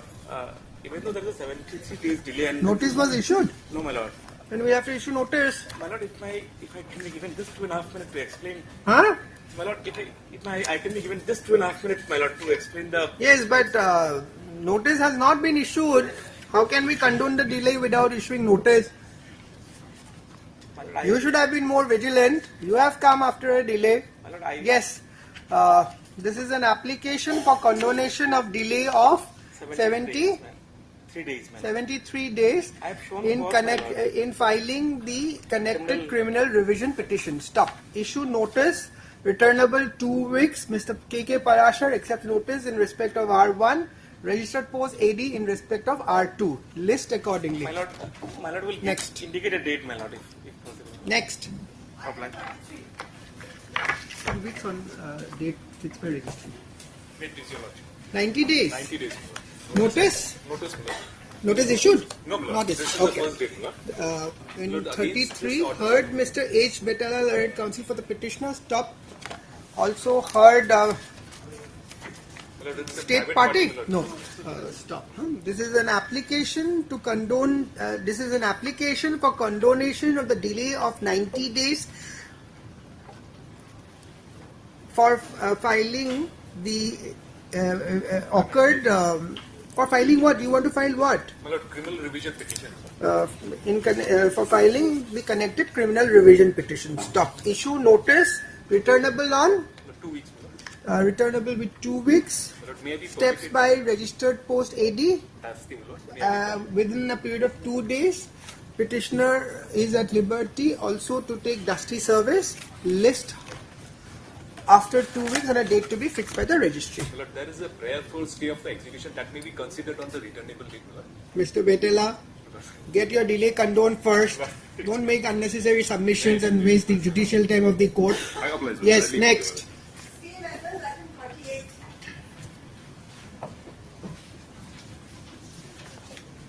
May I please, Lordship, for which the application for passing of complaint case, Lordship. Yes, Mr. Talabgar. What happened in this case, Lordship? The petitioner says You are that seeking stay of a proceeding. already I am on stay, passing of a complaint case. You are already on stay. All on stay. So why has this matter come today? Why other side has entered that case? That's why I was You are. Respondent number 2, Lordship. Do you wish to file any objection? Lordship, we filed our objection. already filed. Have you received? That I have to check. Because this, there is no noting here. Noting is not there. I'll have to check here. This is a very old matter. Old matter. Lordship, that's a fix a matter for hearing. That will be better. It will take some time. Admitted. Passing. Not admitted. Admitted. Admitted. The matter is admitted for hearing. Then let the matter come Very for hearing after. shocking. It has been admitted way back in 27 February 2018. Till today, it has not been listed for hearing. When did you appear? Lordship, I have no knowledge. All right. I'm appearing on behalf of Dr. N. Deka, Lordship. Very well. I am fixing the matter for hearing then. Yes, Lordship. After you Lordship, may kindly fix that date. It appears that this criminal petition was admitted for hearing on 27 February 2018. Stop. Accordingly, list this matter for hearing on 30/4/2024 on priority basis. Interim to come. Interim order passed earlier shall continue till then. March.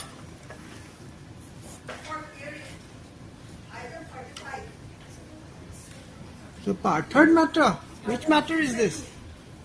Huh? The quasi of a FI matter. Which one? Yes, 35 to Parthard. On last proposal, my lord, senior Mr. K.N. Chaudhary. On last proposal on 4th. Mr. K.N. Chaudhary appeared in this matter. Yes. Our part is completed. Their part is remaining. Today it is for the respondent, Mr. Borthakur. Yes, ma'am.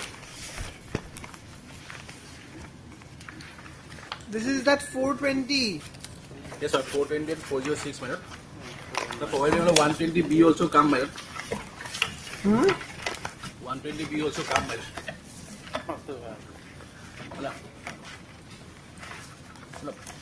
First of all, madam, kindly see, madam, how the facts has flows, madam.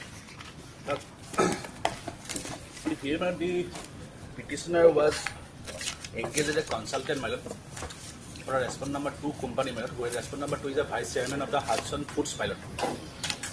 1 second, Mr. Borthakur.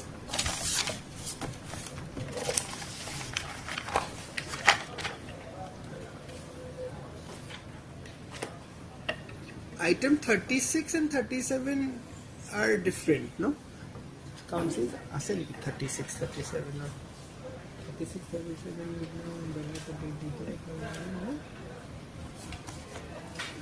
sign up, yes, Mr. Borthakur. Yes. Madam, may come to page number 25, madam. Yes.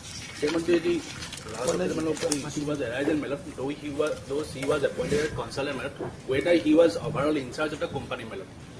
That is the query of the court, madam. Page 25, madam, this is a consultant agreement executed on 19 April 2021 between Hudson Private Limited and Deepsika Chaudhary. Now, madam, kindly see page number 26. Mr. Borthakur, 1 second. One minute. Decision. Yes. Page 26.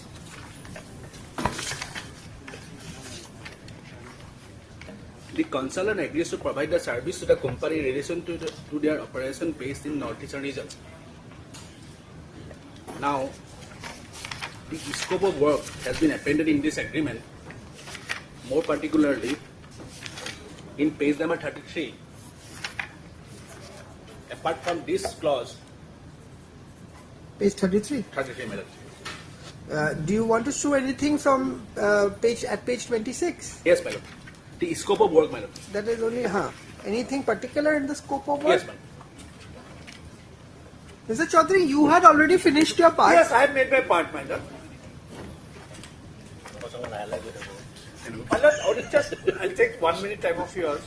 My only case is, my lord, even if we take the allegations in its face value to be correct, it does not make out a case of either entrustment and consequent misappropriation, and secondly, there can be a question of cheating, because in order to attract section 419, my lord, intention to deceit must be there from the very beginning. Right.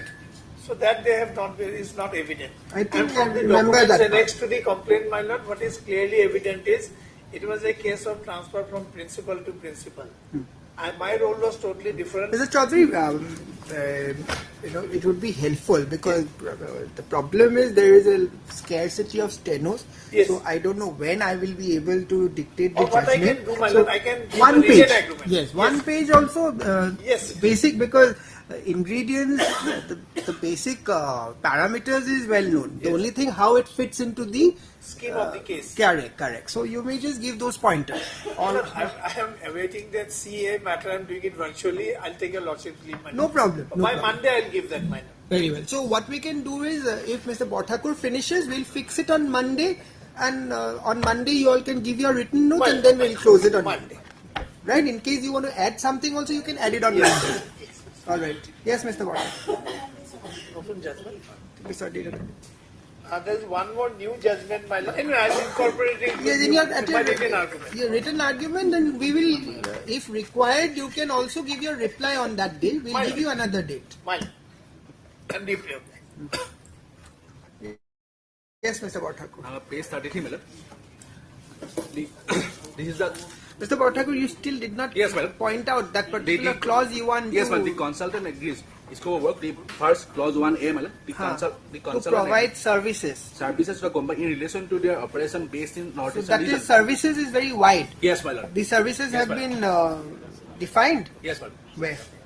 It's not defined, madam, but because she has done all the works for the company, madam. So the consultant agrees to provide the services. Yes. Okay. For overall management of the company, madam, Guwahati, madam. Then? Now his job profile has been appended in page number 33, madam. Page number 33. His job profile has been appended in page number 33 of this agreement. The market development for sale of animal feeds.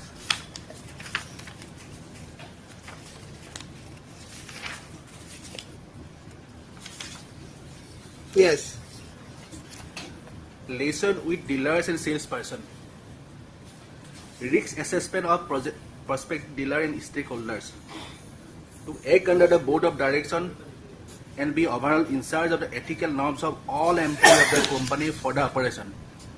Here in Guwahati, so this appendix A are the services which the consultant has to provide.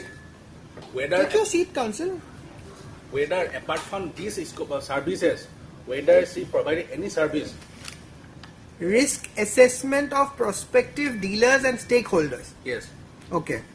Now, apart from these services, whether she provide any other services. Yes.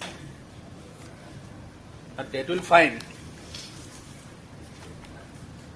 in page 95 of her reply. Page 95? Yes, of her objection. Yes. Lease agreement. Yes, this is a lease agreement for the Guwahati office. We have taken a room on rent at Guwahati for operation of this business in Northeastern region. This tenancy agreement for office service has been executed between the owner of the property and Hudson Private Limited, represented by Deepsika Chaudhary. Yes.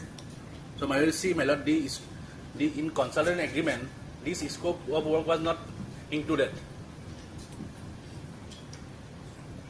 Was not the scope of work was not limited. Limited. Now thereafter, this is for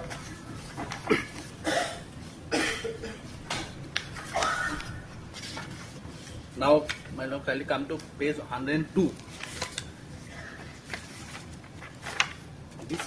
This is the lease agreement for godown at Sonapur of the company.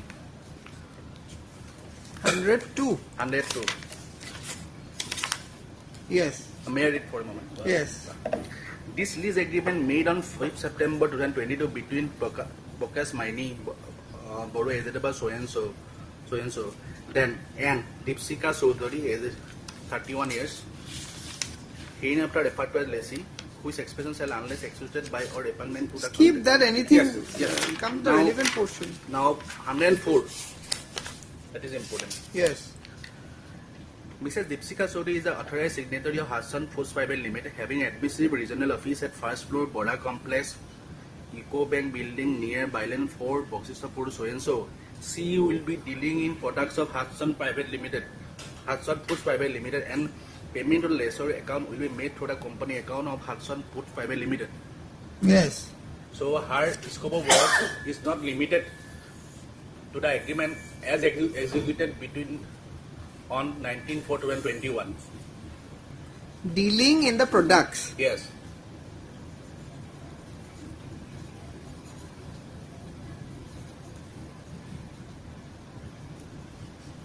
Yes. So all the employees employed in the Guwahati office and godown has been engaged as per his direction, her direction. As per her direction. As per his request. No, Deepsika is a lady, right? Yes, Deepsika. As per her request, what has been? All the employees have been in engaged. office and the godown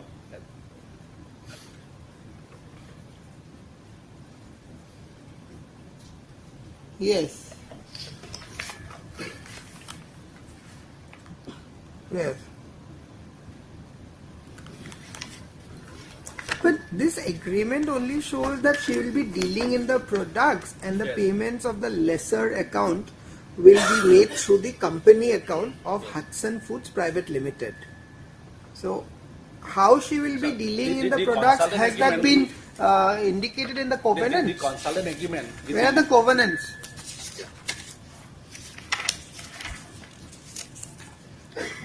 106. Yes.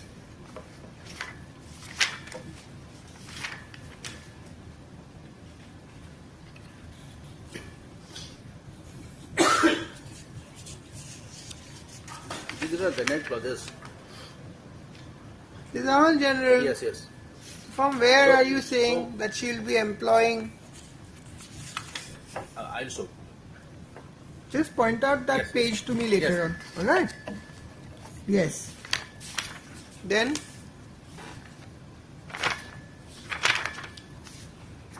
this appears that overall she is in charge. Yes. That and that is That how she she cannot now escape from that. that perhaps through these papers it is Yes. you are emphasizing, and that is noted. Yes. Now, just kindly come to 110. But here at the end of the day, vicarious liability Yes. question will Whether, come. whether this she has conspired with the other accused. But then whether vicarious liability can be attracted, because it is vicarious liability has to be statutorily provided. Now, in one of the judgment of Supreme Court, it says the entrustment cannot be restricted to a strict sense. Cannot be Restricted to a strict sense. restricted to a strict sense. Yes. I'll show. But concept of vicarious liability is not there in entrustment. No, but Because the criminal procedure does not recognize. And unless and until statute provides. Now, I will emphasize as So, to if I'm recollecting, I think the query was if there are any allegations or anything which shows that she is directly yes. involved, because that is what is whether the property has been delivered to her correct. in any manner. Correct. That is something there, because otherwise, what you are trying to develop now is towards vicarious liability. Correct. But then that is not That's why I will emphasize Provided as in to the- how the property can be entrusted to her. and Because how it- she misappropriated. Yes. Because the entrustment When- and misappropriation has to be on her part. Then When- only the requisite And when- ingredients of the yes, offence when- alleged is going to be met with. Correct? And whether she dishonestly conceals some fact which also amounts to deception. Correct, correct. Whether there has been deception, inducement from her part. Yes. So direct you have to Yes. show. Now, also kindly come to page 100. But those direct allegations are not there in the FIR. Yes. If I recollect. In one of the judgment, I found that the FIR is not an encyclopedia.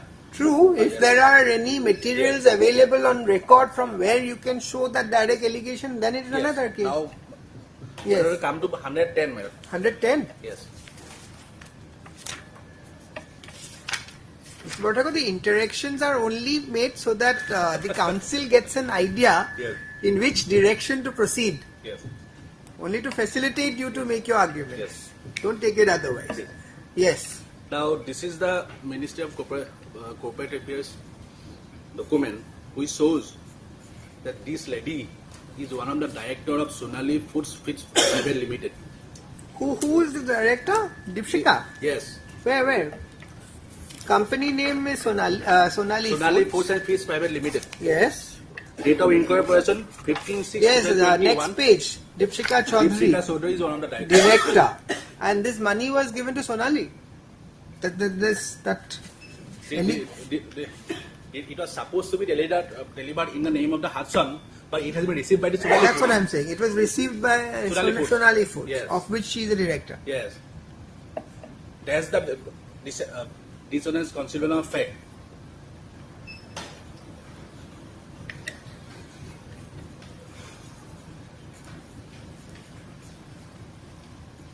Now, as to how she received, it will reveal from 115 to 123 of our petition, of our objection.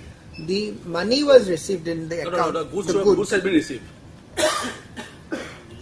115 to 123. Yes, page? Page 115. 115? Yes. These documents are part of the investigation. Yes, because it has been seized. I have also, because I annexed the seizure list. Mr. Das do you have all the materials? No, seizure is not on it. Kindly see 112 reported. This is the seizure list. 112? This is the seizure list. Description of the seizure articles. Yes. 112. Description of seizure articles. 3 numbers of transporter receipt copy. Yes, yes. In original signed by go down in charge of Hudson so and so, Sonapur, one of the Borpeta roaders, remaining 2 of Kundu Carrying Corporation. So, kindly see 115. This is the consigning note of Borpeta Roadways. It's from West Bengal to Sonapur go down. And who received it? Well, kindly see the stamp Sonali Foods Private Limited, where she is one of the director. Who is sick? Yes. Yes. That's the deception.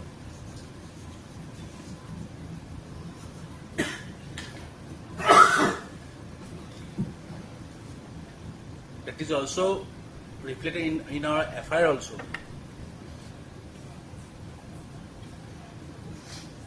Yes. Again, 117. This is a Kundu Carrying Corporation. 117. This is also a consigning note. Kundu Carrying Corporation. Yes. This is also received by Sonali Foods.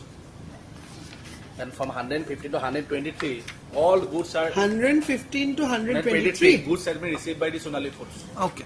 Where the Dipsika Suri is one of the directors. All right. Yes.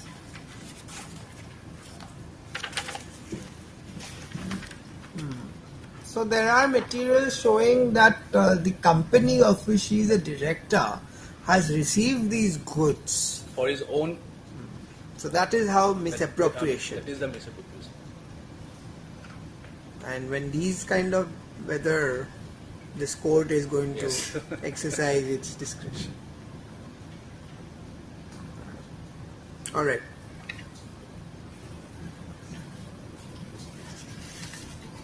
Now I want to kindly come to page 36 of our. And you say it was entrusted to her because at the end she was the in charge. She was in the control of these Godams, right? Yes. So she had the authority. That is how you are showing entrustment. Yes. Okay. After receiving the products at Godown, she removed the products and sold in the name of Sonali Foods. Right. You also give her a note. Yes, I have already prepared. You prepared? Yes. All right.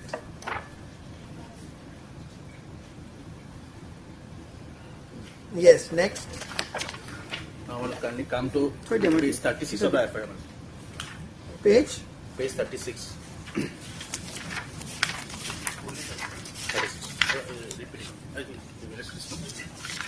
Yes. May I read for me? FIR? FIR. Yes. Page 36. With due respect, I beg to say that I am the authorized representative of Hudson Foods Private Limited, having its head office at Bengal Eco-Intelligent Parks, Sector 5, Salt Lake, Kolkata, and one of its branch office at first floor, Bora Complex, Beltala, Bosista. Our company deals with the poultry feeds and has manufacturing plant at Raninagar Industrial Estate near Jalpaiguri, West Bengal. In order to cater our supply at Guwahati and other adjoining place, we have taken on rent a godown located at Sonapur.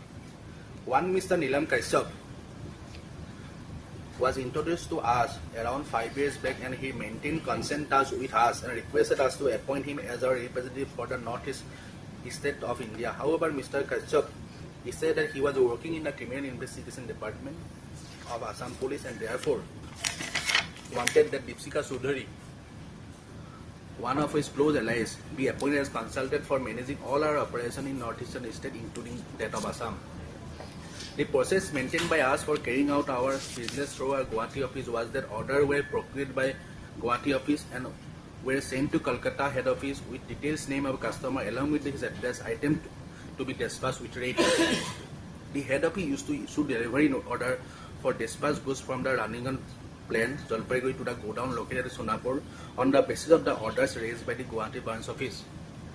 Mr. Nilam Kashyap on several days till 23/6/2023 communicated order of different poultry commodities. The goods so transported from our factory to Guwahati, stocked at our godown located at Sonapur, were supposed to be sold immediately to the customer against whom the orders were booked by the Guwahati office.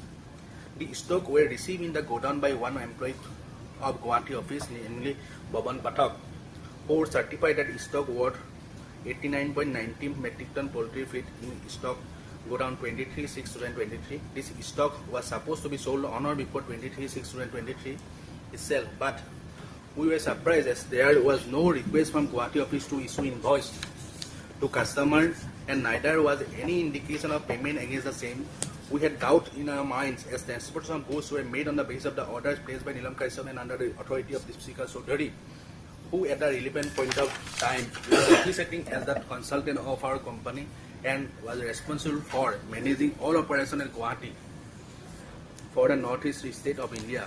We doubted some foul play and accordingly we all of a sudden made a surprise visit on 24/6/2023 at Sonapur godown to take a stock of the stock supposed to be available in the godown as per the stock statement of Baban Pathak. We were surprised to find out that there was no stock of our product in the godown and Mr. Nilam Kashyap together with Deepsika Chaudhary were found absent. On being inquired, Mr. Baban Pathak, who received the stock, could not give any explanation in regard to missing of stock. Thereafter, the undersigned called Mr. Nilam Kashyap for discussing about the issue, when he expressed his anger as to why he had come to Guwahati without his permission and I will face direct consequences if he went to company office in Basistapur or Sonapur godown. Where does Deepsika, the petitioner, resides? Deepsika. She is a resident of Guwahati or she is a resident of? Now here in Kostatel, Borpeta.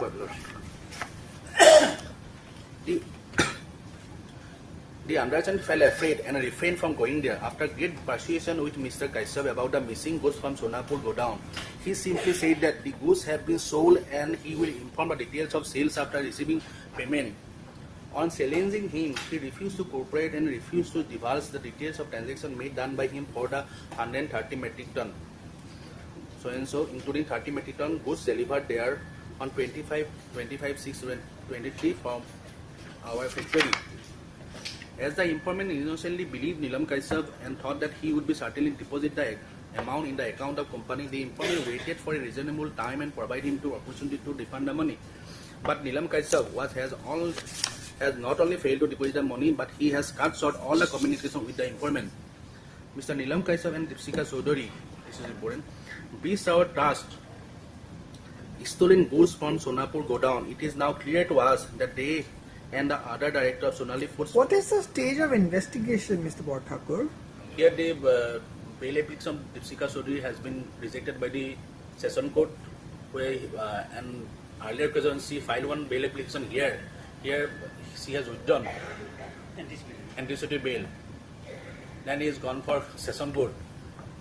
So investigation is at the very beginning. This is the national stage. Is at the beginning. And there has not been any stay from this court as regards the investigation. So investigation is on. Only there is an order from this, but there is no coercive action to be taken. That order is there. Yes. But that doesn't. That order does not preclude the. Yes. Now in one of the order of the session court, the Deepsika Chaudhary claimed that he ceases to be an employee of our company 2 years back.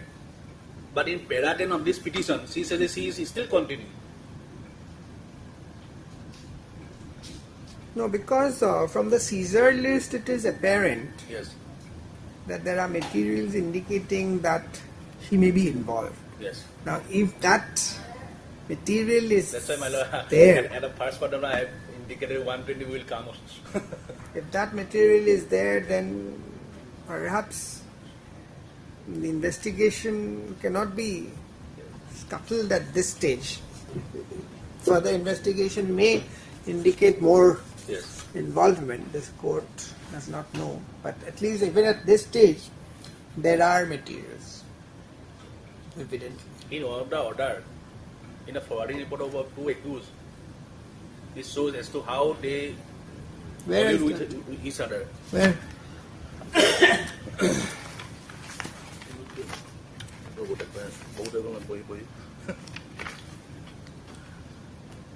Page 48. Page 48. Yes.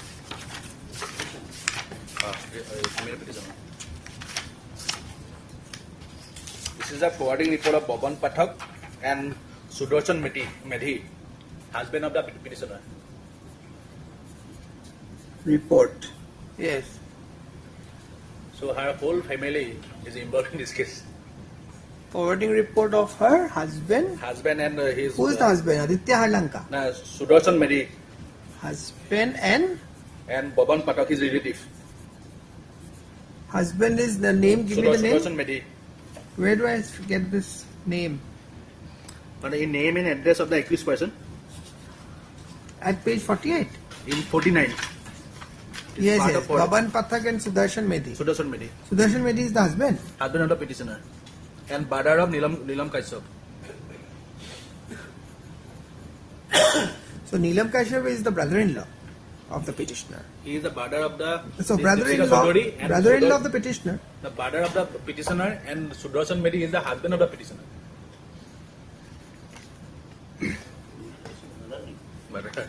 Okay. In count of errors, clause 2, accused person number 2 is both the brother and husband of Neelam Kashyap and Deepsika Sodori, who were alleged to be had breached trust and stolen goods from the godown. Have you pointed out these in your argument? These facts? Anyway, it's noted. Yes. Anything else?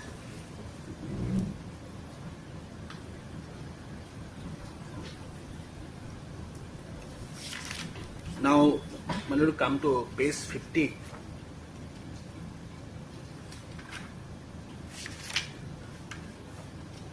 this is the bail order of the petitioner. Is this Mr. Neelam Kashyap also a director in that Sonali Foods? No.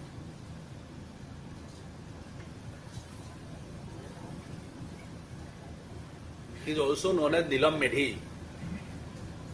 Alright. Now I will kindly come to page 50.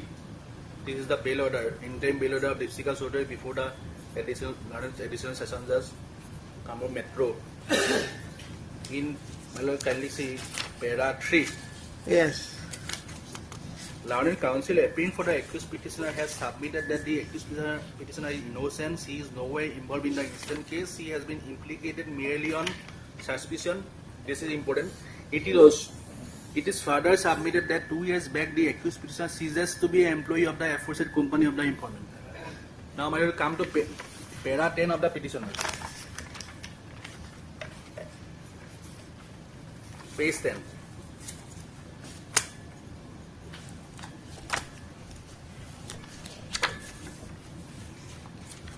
Yes. The first that the petitioner begged to is the petitioner being consulted on the Guwahati branch of the Hudson Fish Private Limited look after the business of the company in Northeastern region since 2020 with all sincerely and without any complaint from any corner. So whether she made a false statement before the learned session judge, this is a contradictory statement taken by the petitioner. Anyway, these are not much relevant for... I just indicated. Yes.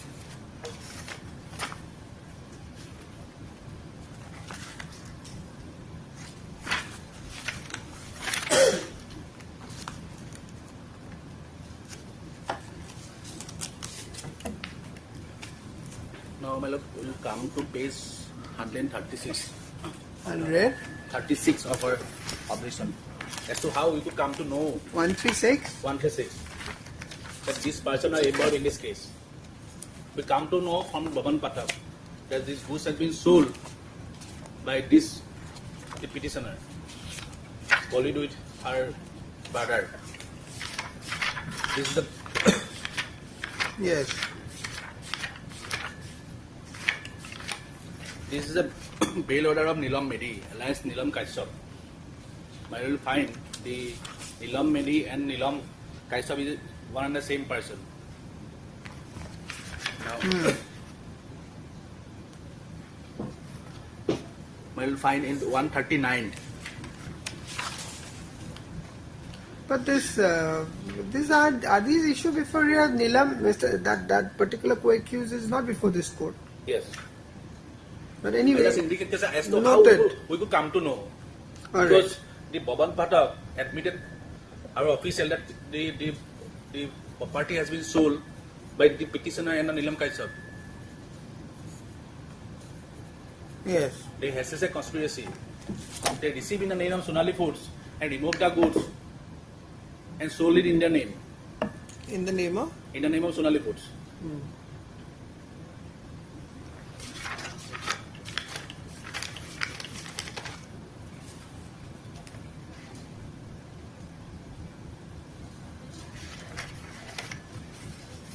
Now, my lord, they have taken a plea that the petitioner had made payment against the invoices.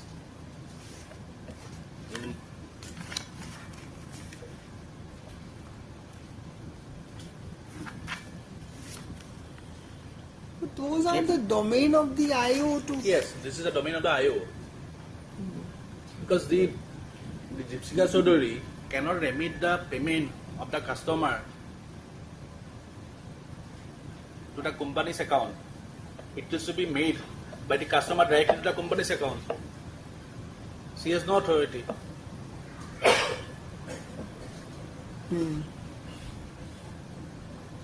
But if that only thing is legally, if it has been returned, whether. No, she has created some dubious accounts of the customer's name. We order in place in the name of some dubious customers. All right. Anything else? It is reflected from his termination order of consultancy agreement also. It will find a page number. Anything else? Yes.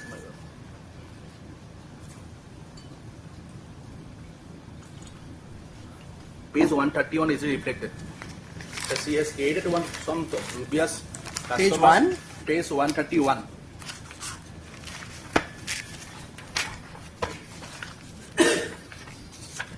Yes.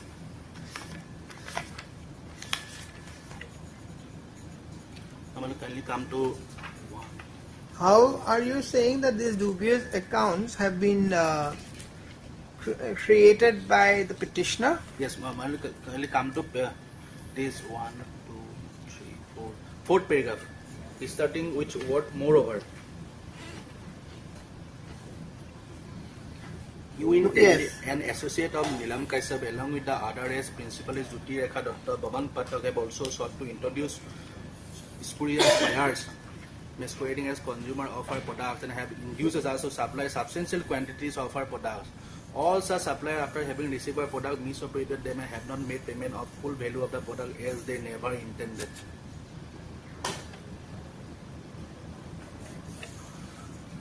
All right. Yes. Now in page 66 of his petition, she claimed that the money has been paid to our company. She cannot pay 66 of the criminal petition. 67? 66. Yes. Annexure 9. Yes. I will see on 27/2023. This is the account number of the Deepsika Chaudhary.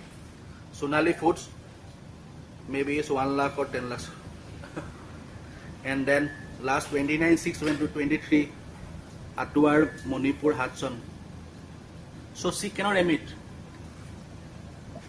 Which is the account of the Finale Foods 1580? That yes, the account number of 27. This is the account number of Deepsika Chaudhary.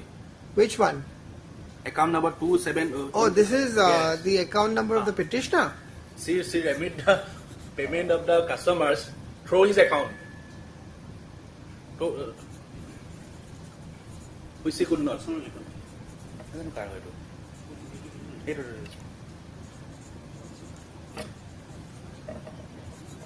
The payment has to be made by the customer directly to the company's account. This is not a job profile. Alright. Now she claimed that she was not our in charge. Next. She made payment.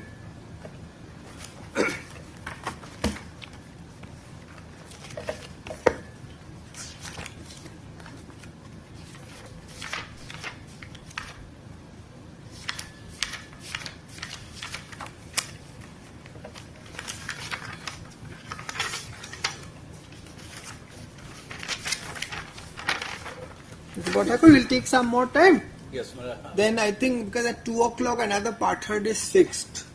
I will just submit the case law. Otherwise, we'll give you another date. Only I have to submit the case law with paragraphs. Alright. You can argue leisurely, no problem. If you need more time, we will take another date. There's only 5 minutes left.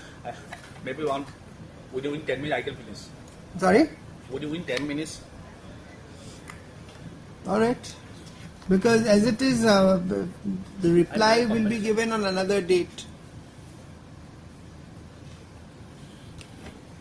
Let me take a written argument or what? Yes. I will find one judgment of Supreme Court in Rajesh Bajaj. Paragraph?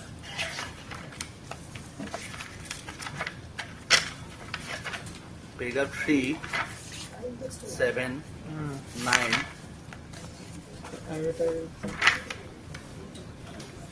Paragraph?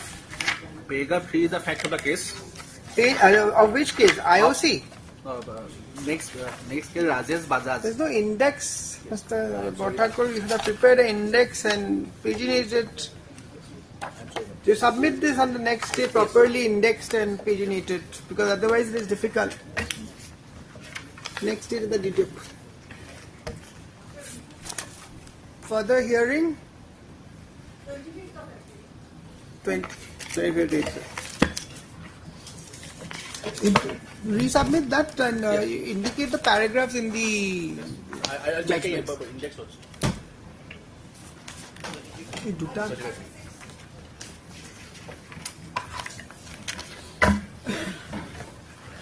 "36 councils there.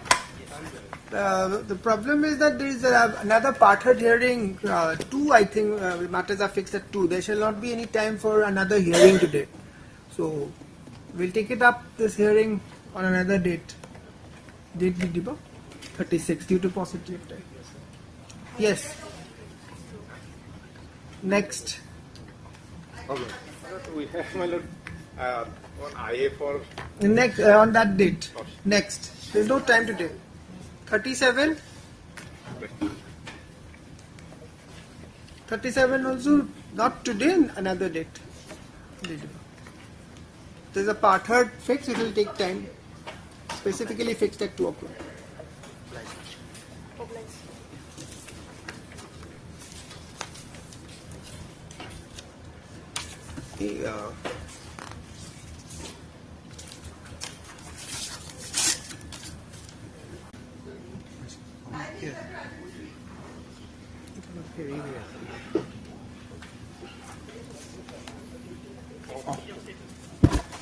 Make legal. My lord, it's a 482 application, quashing of an affair. Prior to that, my lord, I should make a submission before your lordship that my 2 anticipatory bail, one before the London Session Court and one before the High Court, was rejected. Why I have come for a 482? In the affair, it also reflects that during the time there was a complaint against me that I changed the shareholders from one by somebody's name to another name, where that person whose shares has been transferred has expired. And there was an inquiry going on during that time. Anticipatory bail was filed. It was rejected because in the CD the inquiry report was not there. Now the inquiry report has come. The inquiry was made by the ARC, Assistant Registrar of Cooperative Society, on the direction from the Registrar of Cooperative Society, which held that there was as such nothing done by me, no corruption as done by me. That is why I am before your Lordship in a 482 application. And the paragraph for which I have stated that my session court and my Lord High Court is dismissed, page 12, para 15. Where is the FIR? FIR is at page, my Lord, 22. Informant is Jalaluddin. Who are you? My Lord, I am the chairman of the Cooperative Society. At page 23, Anwar Hussain, chairman, Geramari SS Samavai Samuchi. Serial number 2. 2. You are the chairman. Chairman. My Lord, the allegation, my Lord, may I read it slowly if your Lordship permits me? Yes. Respectfully, I submitted I, Jalaluddin, son of late Hurmus Ali, alias such and such, is a shareholder of Geramari Cooperative Society Limited from Medhachar, Chalakura Gaon Panchayat Part 1, bearing serial number 2460 backward class. On 27/4/2019, the accused number 1 and 2 conspired with the rest of the accused, declared me dead about 9 years ago. To update, rectify deceased shareholder, the petition has been submitted to the accused number 2 by the accused number 3, namely Abdul Karim Sheikh, son of late Jamaluddin Sheikh. There is a difference between Jalaluddin and here is Jamaluddin Sheikh, son of Yasin Sheikh. Through no objection given. But you are not accused number 3. I am accused number 2, my lord. 2. So there are allegations. My lord, allegations are there. Allegations that I have done it. Now, my lord, your lordship may turn to, my lord, some of the pages will be required for your lordship to look into. At this stage, you have come for. My lord. Today is the first time. First time, my lord. You are for? The informant, Rasul number 2, lordship. Your lordship may look into the inquiry report. The bail application was rejected on the ground that he did not cooperate with the investigation. And there is a charge of forgery. There is a charge of? Sorry. Charge of? Charge of forgery. Forgery. And the petitioner is See, holding Mr. Roy Chaudhary. My lord, page 84, your lordship will find this is an inquiry report on the basis of the FIR. Page 84. This is from the official inquiry report by the district deputy Roy registrar. Chaudhary, it would have been another thing if you would have come before this court by way of a AB.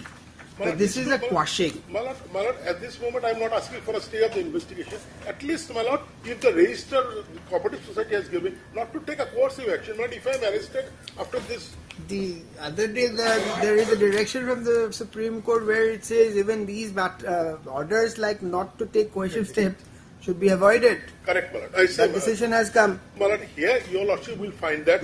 Here is a case where allegations are there. And you again apply for an AB with the inquiry report. Your lordship will find on page 84 that there is a inquiry which finds that I have nothing to do. Very well. So you are entitled to go and seek for second AB.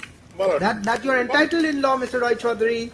But on the basis of this, by exercise of 482, why should this court stay the proceeding or also give a direction not to take coercive steps when the apex court have said that those kind of orders should be avoided? Correct? I absolutely abide by your lordship. But what has happened in this, my lord, this is a frivolous and a just, my lord, because this court will examine. There is no doubt about it. We will examine, but at this stage, sorry, in item 3, Marshal, heard Mr. P.K. Roy Chaudhary, Learned Counsel for the petitioner, stop. Also heard Mr. Jed Alam, Learned. Respondent number 2. Learned Counsel for the respondent number 2. Mr. D. Das, Learned APP for state respondent, stop.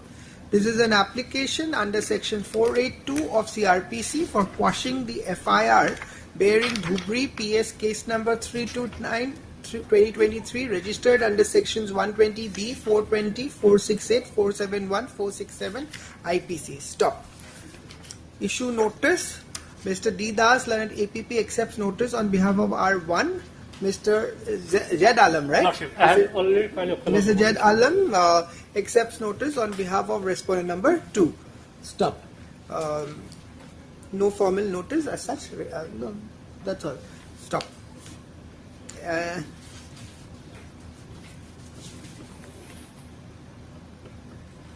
interim to be considered on the. No, interim is already heard on the interim. Your Lordship may not reject my prayer, my Lord, because if, my Lord, in All right. America's judgment also. All right, list. Next when? Not any day, because, my Lord. You will file an objection? Yes, Lordship. List. Meantime, scan copy of the. In the meantime, let the scan copy of the LCR. Dhubri PS case. CD, Lordship. CD. Mr. Das, Yes. what is to be called for? CD. CD? Right now, perhaps CD call means investigation will be stalled for some time. Very Let them file Very objection good, first. in the meantime, respondents may file their objections. Stop. List after 2 weeks on a date to be fixed by the registry. Deeply applied. Deeply.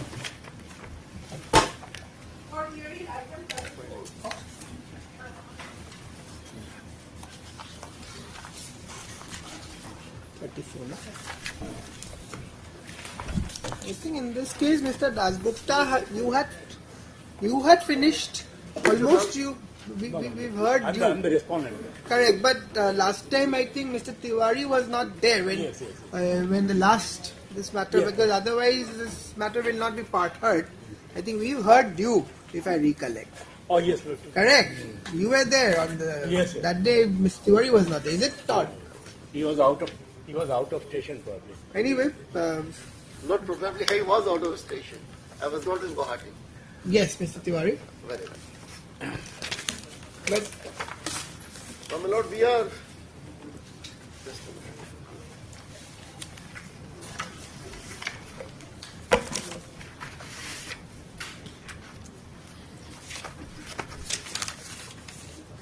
In this case, my Lord, we are under the certiorari jurisdiction, assailing the award of the Labour Court.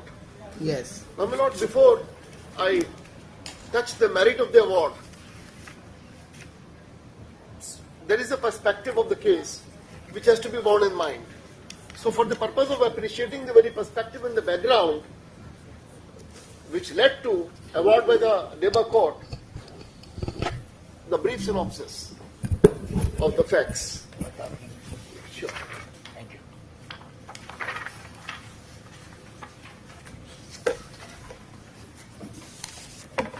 I'll just give the background, my Lord, the background under which the reference was made and the award came.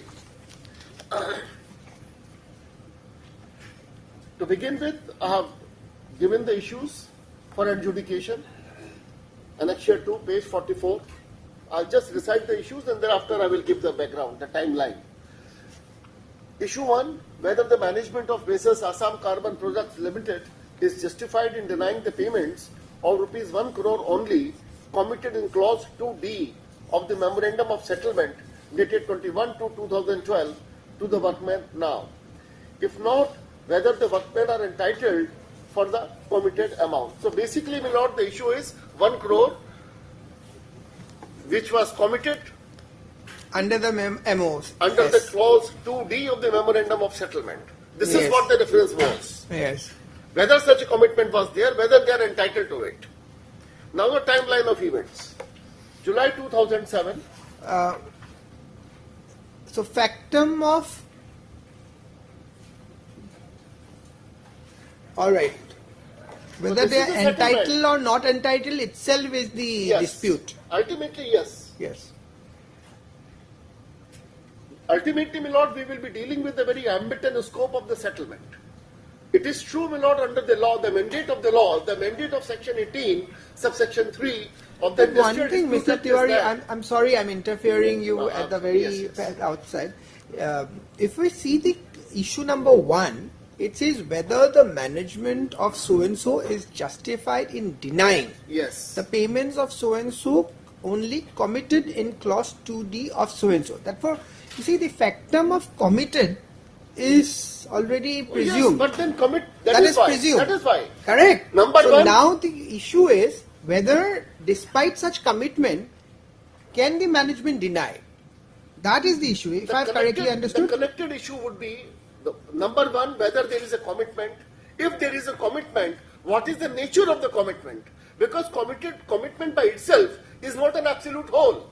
The commitment can be conditional commitment. The commitment itself may be subjected to various conditions. So what we have to see is as to whether the memorandum of settlement, the clause D especially, provides for certain preconditions which have to be satisfied for the purpose of commitment to take effect. All right. So, my lord, anyway, before I touch upon the very memorandum of settlement, clause 2D, the award of the labor court, the timeline is essential in this very particular case, because while presenting the timeline, some of the very important facets of the case will come to the fore. Let's start. The July 2007, Union adopted go-slow tactics, interfered in every decision of the management in functioning of the factory, refused to perform duties properly. Consequently, the production of the factory was severely affected.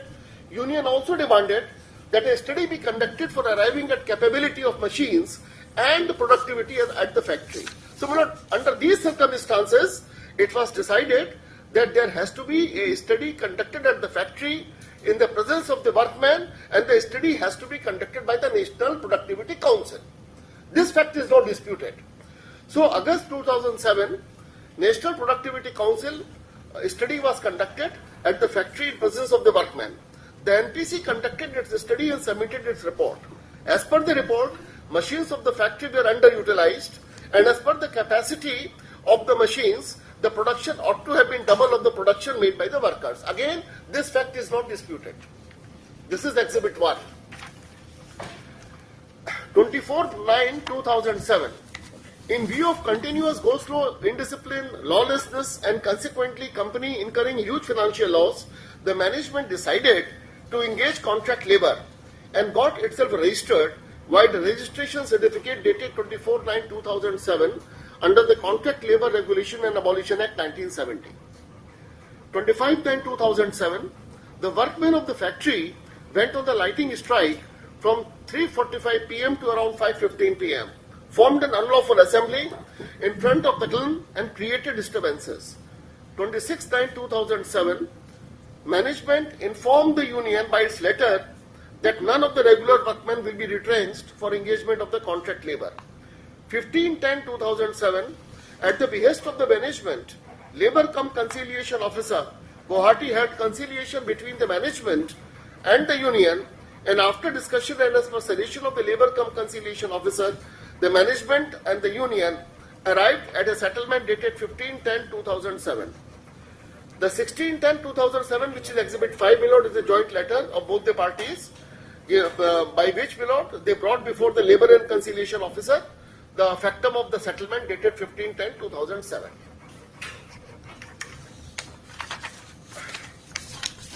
Till now, my lord, for the purpose of the present case, these exhibits perhaps will not be necessary. So I will not be looking into these very exhibits. A settlement maybe would require, right? May not be. I'll come to that. May not be required. This settlement especially may not be necessary. This is 15. It would be, my lord, in fact, so far as the timelines are concerned, in this very sequence of events, my lord is going to find 3 different settlements. This is settlement number 1, which I may not harp upon. This is settlement number 1. Yes, this is settlement number 1.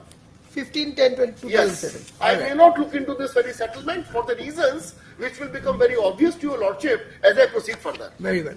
Then 21/11/2007, in breach of the settlement dated 15/10/2007, Union continued to raise unreasonable demands on settled issues and acting in breach of the settlement. It resulted to various activities disrupting the functioning of the factory. Accordingly, management informed the Assistant Labour Commissioner about these disruptive activities of the Union via its letter dated 21/11/2007 and 23/11/2007. 23/11/2007, Labour Officer via his letter directed the Union to refrain from the illegal activities and to call off agitational path. 27/11/2007, ignoring the letter of the Labour Officer, the workmen went on lightning strike from 9:45 a.m. and continued their strike. Immediately 2 days later, my lord, 29/11/2007, being confronted with the continuous strike and to safeguard the plant and machineries of the factory, the management declared lockout in the factory. The lockout, my lord, ultimately was lifted on 24th July 2008. So practically, my lord, approximately 8 months, 7 to 8 months, the factory was in lockout. 29/11/2007 to 24/7/2008. Now here the note is relevant. The note is relevant. For the period of strike and lockout, the union demanded wages from workmen. Union demanded wages for workmen, it should be gave rise to reference case number 14/2008. The issue for adjudication for the Learned Labour Court was whether the workmen are entitled to wages for the period of strike from 27/11/2007 to 29/11/2007 and for the period of lockout from 29/11/2007 to 24/7/2008. So, my lord, the issue was as to whether the workmen are entitled to wages for this period. That would be relevant. That issue was decided against the workmen. Yes, and against that they preferred a writ petition. Hearing is completed, judgment reserved, that is by Justice Mehdi. Against this, that yes. hearing is that writ petition is still pending.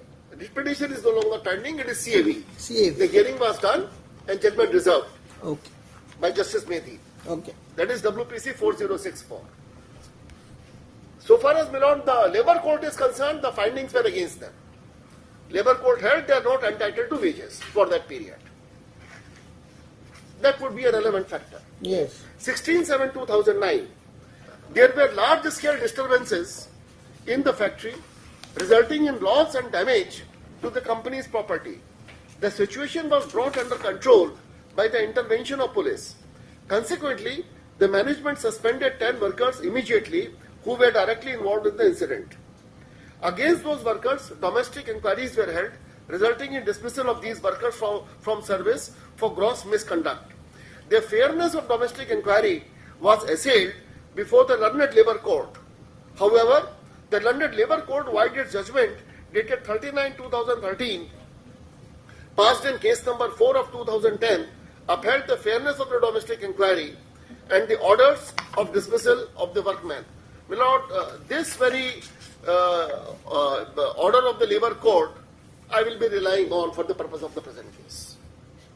This is that page? This would be, my lord, it's annexure 1. Just give me the page. The page number. It would have been helpful if the pages were mentioned in your note. Page number 28. All right. There is a lapse. I ought to have given the page number. No problem. Page 28. Page 28 of the paper book. Yes, noted. You can proceed. 4/12/2010. Since morning, large number of workmen blocked the road leading to the factory, thereby restraining the willing workmen and executives from entering the factory. 6/12/2010, the workmen led by the union resorted to lightning strike and abstained from attending duties. 7/12/2010, now Lordship may kindly, one date I have left out, Lordship may mention just opposite to 7/12/2010, the date would be 9/3/2012. That is the date on which lockout was lifted. 9/3/12. Yes, 2012. 9/3/12. 9/3/2012. In between 7/12 and 21. Where Mr. Tiwari, where you want me to put I am this on the date? date. I am in the page 5. Yes. 7/12/2010. Before or after? So after 7/12/2010, the next date, because 7/12/2010 is the date of the lockout. Lockout. And when was it lifted? Yes, and then lockout was lifted on 9/3/2012. So after 21 too. Yes. 9/3/12. So, my lord, effectively, the lockout was till 8/3/2012. Again, these dates can't be disputed. And in between that, on 21st February, there was another settlement. Yes. Second settlement. Yes. This is second settlement. All right. All right. Let's come to the note. So, pursuant to this settlement, ultimately, my lord, the lockout was lifted. Right. 21/2/2012. You have appended a note. Yes.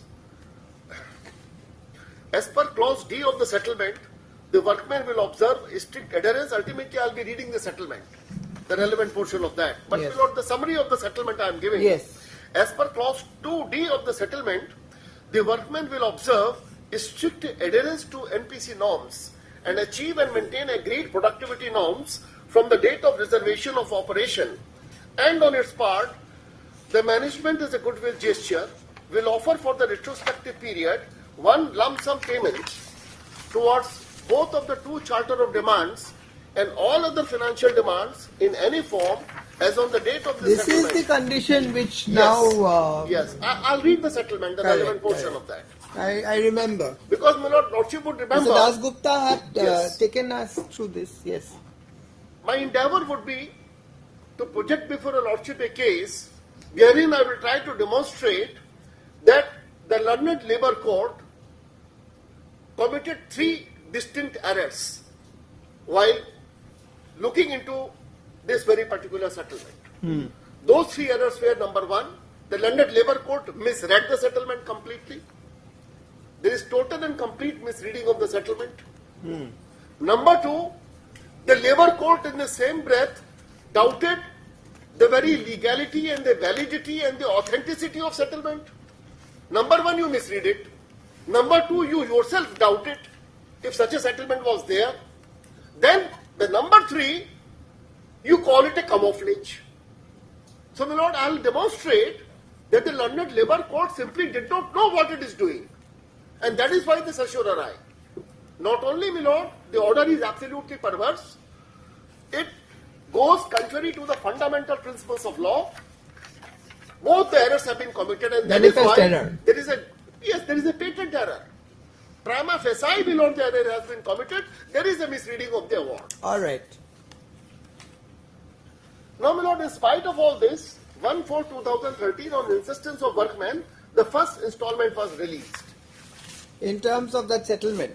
My Lord, I would demonstrate once I enter into the evidence.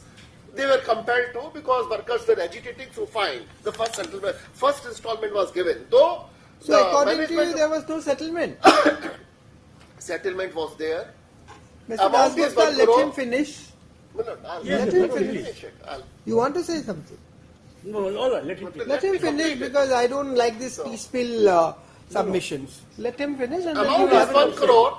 Amount is 1 crore. Now the part of the amount, first installment released, even though the conditions were not fulfilled by Mr. the Tiwari, workman. there's small doubt. Sorry, I interact because No, I understand it that. helps you also to understand what is going on, correct? Are you saying that there was no settlement, or are you admitting that there is a settlement? Let us be clear on that position. Number one, there is a settlement. We accept the settlement. We do not question the settlement.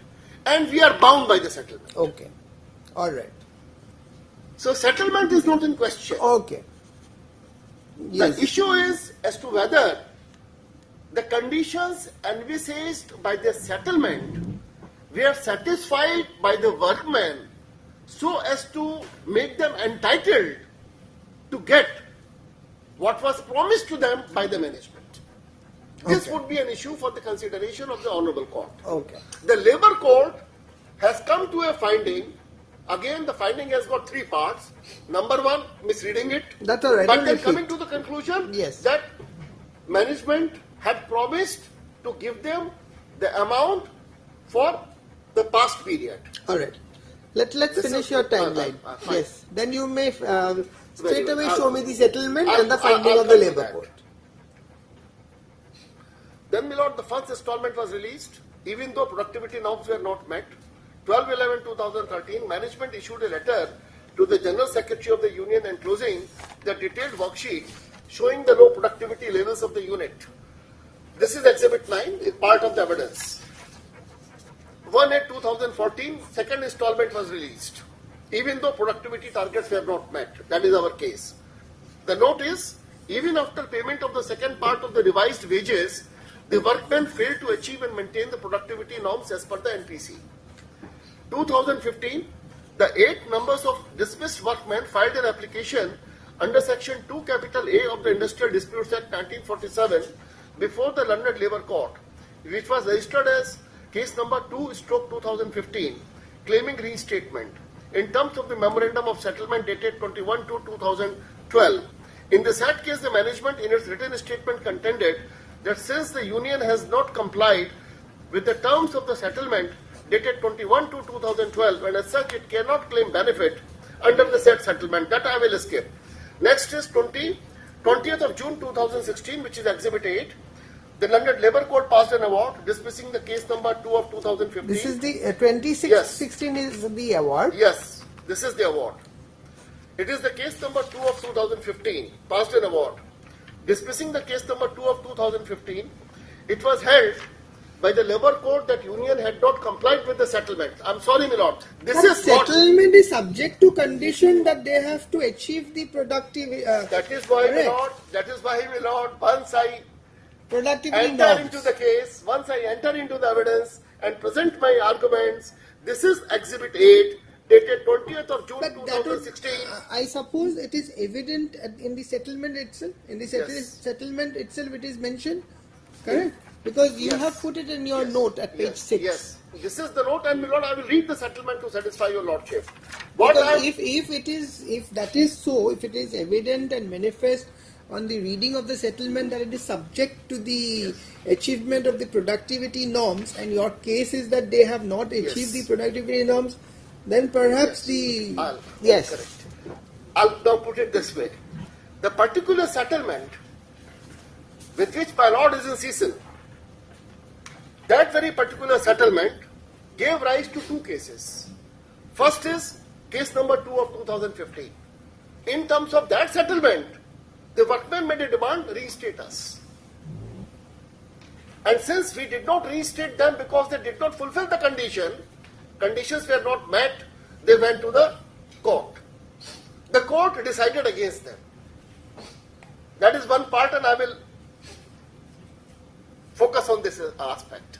Because there the Labour Court took a view, conditions were not met of that very particular settlement. Now, my lord, that very settlement gave rise to another case. And that is the case with which we are presently dealing with. In that case, the demand, give us lump sum amount. Again, the stand of the union, you have not fulfilled the condition. Matter goes to the court. The Labour Court takes a view, regardless of the condition fulfillment or not, regardless as to whether conditions are fulfilled or not, this is what is the mandate of the settlement, and you have to give them. As to whether or not the findings of the Labour Court are inherently contradictory in 2 different cases connected with the same settlement would be an issue for the consideration of the Honourable Court, apart from other factors. So instead of the other one, my lord, in fact I made a mistake. It is this very particular order of the Labour Court connected with the particular settlement which would be a relevant factor before your lordship. All right. While deciding the present case.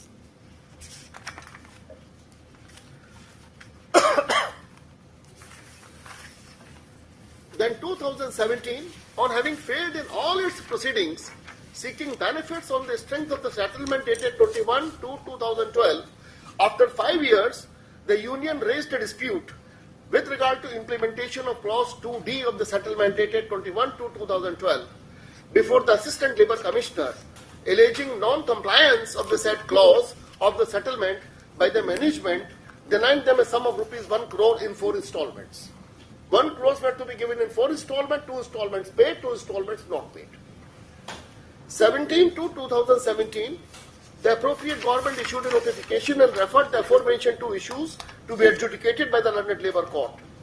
25/1/2018, the award in question, my lord, which is Exhibit 10, and then award was published by the notification dated 22nd of February 2018. Now, my lord, straight away, I'll turn to the very award of the Labour Court itself.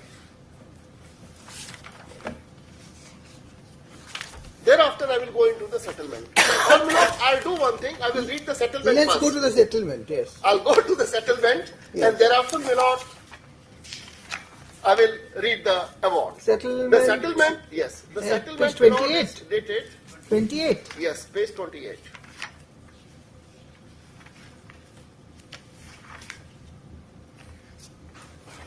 Annexure 1, page 28. 31. 28. Yes, but I think relevant will be 31. Yes. Just a minute.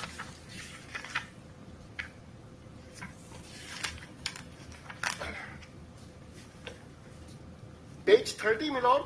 Yes. The para 1 clause itself 2. I will read up to, I will start from page 30 and I will read the first para of page 32. Up to that I will Yes, read. clause, I think you can start from clause 2. My lord, instead of reading clause 2D, let us begin with No, the... you start from clause 2, I'm saying.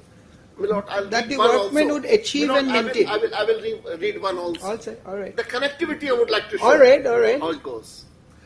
That the workmen would achieve, maintain, and adhere to the productivity norms as per the report of NPC study of August 2007 at all operations without any exception. Maintain a conducive and harmonious industrial relations, climate, and an atmosphere free of violence and threat. Then comes the clause 2, that the Mr. workmen would Tiwari, achieve. just before the Labour Court, did you file any evidence to show that the workman has not achieved Oh the yes, we productivity? did. I'll come Those to that. evidence are there? Yes. All right. I'll come to that. All right. That the workmen would achieve and maintain the productivity norms as per the base productivity study report by the National Productivity Council. Management would then agree to the following settlement of the Charter of Demands of the unions. Where is the word then?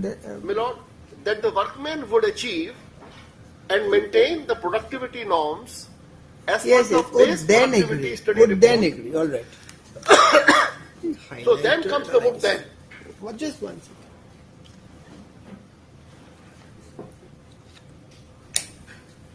So the condition precedent. Yes. The condition precedent. Yes. Is the workman achieving Yes. and maintaining Productivity norms. productivity norms as Yes. per the base productivity study report by the NPC. Yes. And management would then. Yes. Agree to the following settlement of the Charter of Demand of the unions. A. Revise the wages of the workmen covered under this agreement at average of rupees 1569 per workman per month. Detailed calculations would be worked out in due course as per prevailing practice at other units. Revision will be effective after achievement of productivity continuously for 2 months. Effective date for this revision will be the first day of the following month after workmen have continuously achieved and maintained productivity at all specified processes and workstations according to the NPC norms during the preceding 2 months continuously without any break. This revision is also subject to workmen achieving, maintaining and adhering productivity as per NPC norms continuously and consistently during the period of operation of this agreement. If in any particular month productivity as per NPC norms are not achieved and maintained at any of the processes or workstations, the amount of revision in wages will be forfeited and the workmen of the factory will have no claims on such amounts whatsoever. B. Management has further agreed to pay at average of rupees 1890 per workman per month and increase in the rate of VDA by paise 10 rupees 250 to such and such on the points over the prevailing points as on such and such towards the settlement of COD against union letter number such and such, such and such. Then comes the revision will be effective after the workmen would achieve and maintain productivity continuously all for 5 relevant? months. Not relevant. Mr. But Tiwari, the come only- to that second part, management as a goodwill gesture. I think everything Milord, is I'll very come- clear. The only purpose is, Milord, what I'm saying is, whatever we were required to give. Yes. Number one, the revision It's of wages. subject to productivity. Always. It is This very this evident. what I'm trying It to is very evident. That is Yes. why I've asked if you have Now, shown my lord, will evidence. come to see. Then straight away the D, page 31. Yes, I'm there. That the revision on wages, see, my lord, I'm reading. Yes, yes. That the revision on wages would be production stroke productivity linked. And any failure to achieve and maintain productivity as NPC norms Disentitle. will disentitle the workmen of the revision amount. The revision of wages would be prospective and workmen will have no claim whatsoever. So this revision part is prospective. Let's come to that next Now part. comes D. Management as a goodwill gesture. Yes. That is the And clause. before that, Milord, 2 lines I will read D. D, if we've The- seen, the strict D- adherence. Yes. That D we have begins seen. with strict adherence to NPC norms. That in is achieving noted, Mr. Tiwari. Yes. Management as a goodwill gesture. Milord, what I am saying, the D in sum and substance is similar to the recital 1. To begin with. I think this paragraph, management as a Yes, goodwill, then comes. that is the main Yes, paragraph. yes, main it, paragraph, It, the it very principle. clearly Yes, says very that clear. any failure in achieving and maintaining the agreed productivity norms in any month will disentitle the workman Yes. to such lump sum. Yes. It is very clear. Yes, very clear. Again, I read, Milord.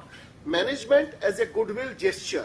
The goodwill gesture, the term itself signifies, regardless of your conduct, goodwill gesture means regardless of your past Understood. conduct, will offer for the retrospective period.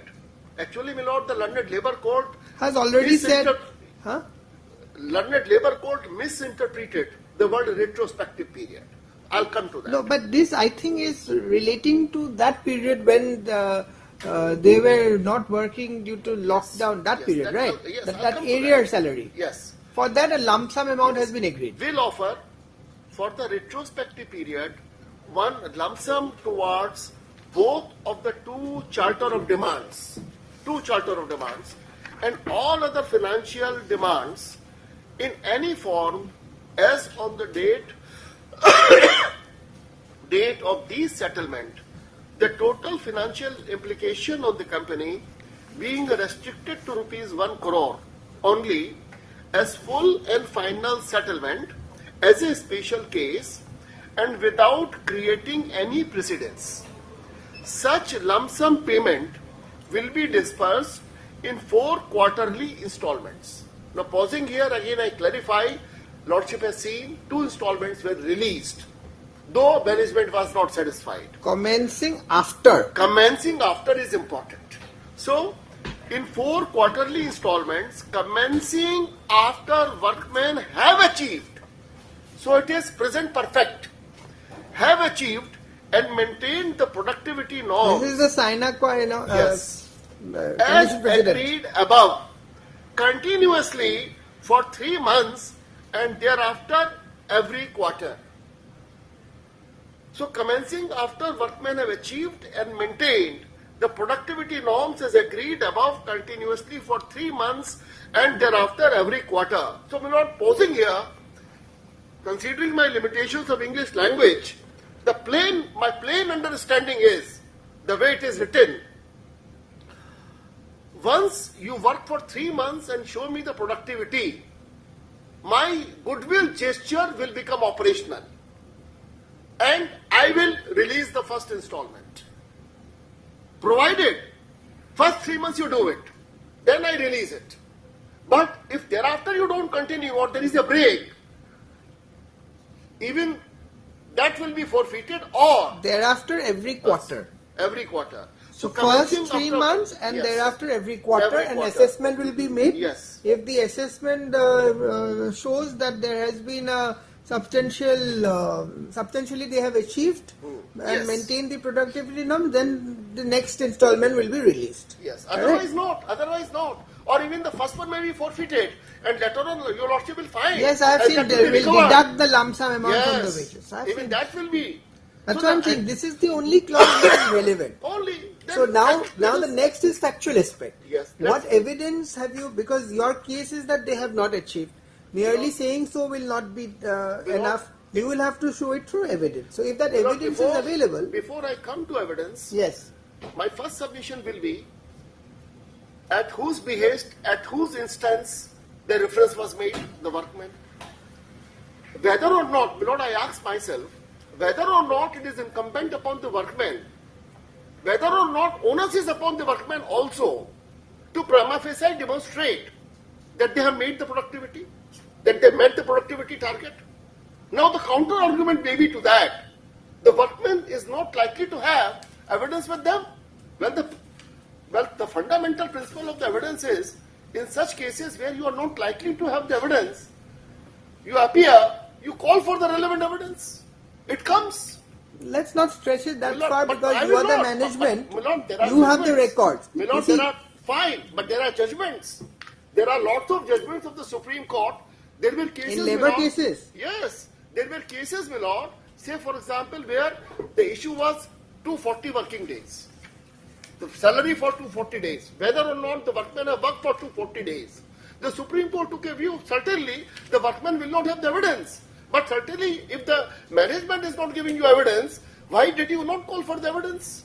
Whether the onus is not on you to show that you have worked for 240 days? Mr. Tiwari, in the present case... In the present case, we have given the evidence. Very well. And my submission will be the evidence that has been given is substantial and sufficient. Very well. And so far as the workmen are concerned, they have not discharged the Let onus us straight away go to that evidence and the finding of the labor well. court. I don't think anything else would be required. Very well, that's true. That's true. The Lordship may straight away turn to the award itself. Yes. The award myself, my lord, will find. Where have these evidence discussed? Yes. The award is, my lord, Annexure 10. Yes, page 81, I am there.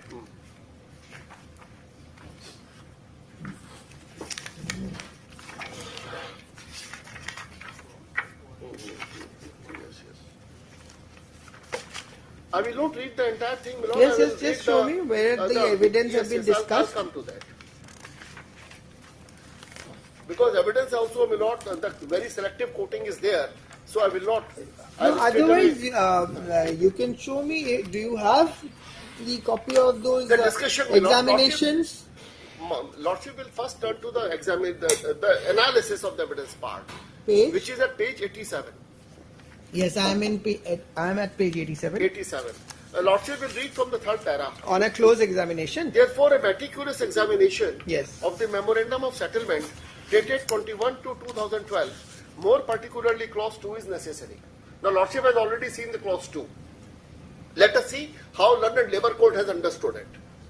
On a close examination of the memorandum of settlement exhibited on 21 to 2012, it is seen that the lump sum of rupees 1 crore was meant for the workers for the works already performed. I asked myself, I don't know from where did the London Labour Court get it. It's nowhere.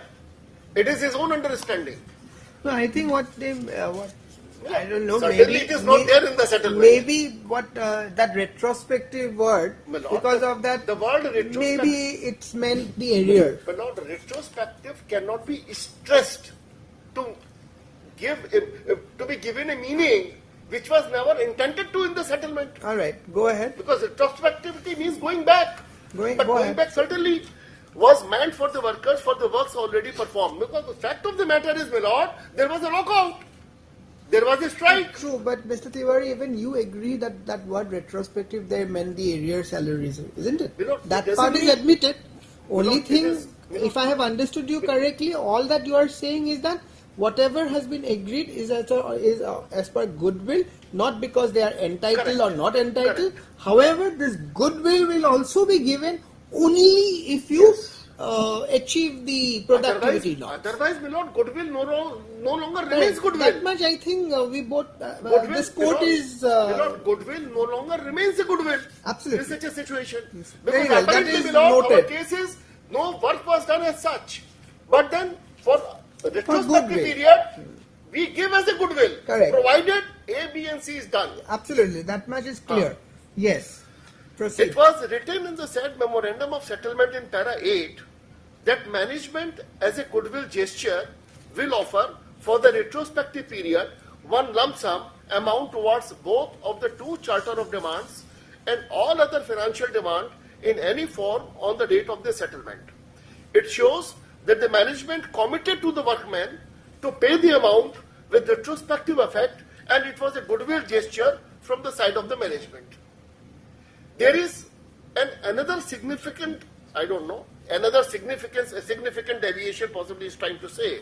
There is another significant deviation from the side of the management that though the workers were cautioned that NPC norms must be fulfilled for securing the installment of lump sum amount of rupees 1 crore and the performance of the worker would be assessed quarterly before making the installment of lump sum amount, but in Exhibit 9.1 onwards, it has not come that the performance of the workers was assessed quarterly. What is this Exhibit 9.1? Exhibit 9.1, my lord, we have given the productivity chart of the workmen, all the workers. I'll show that. Moreover, it has come in the evidence of such and such that against the Exhibit 9, the union submitted a reply, but the same has not been produced before this court by the management. Now, my lord, may I submit that even the union has not given that letter. Where is that letter?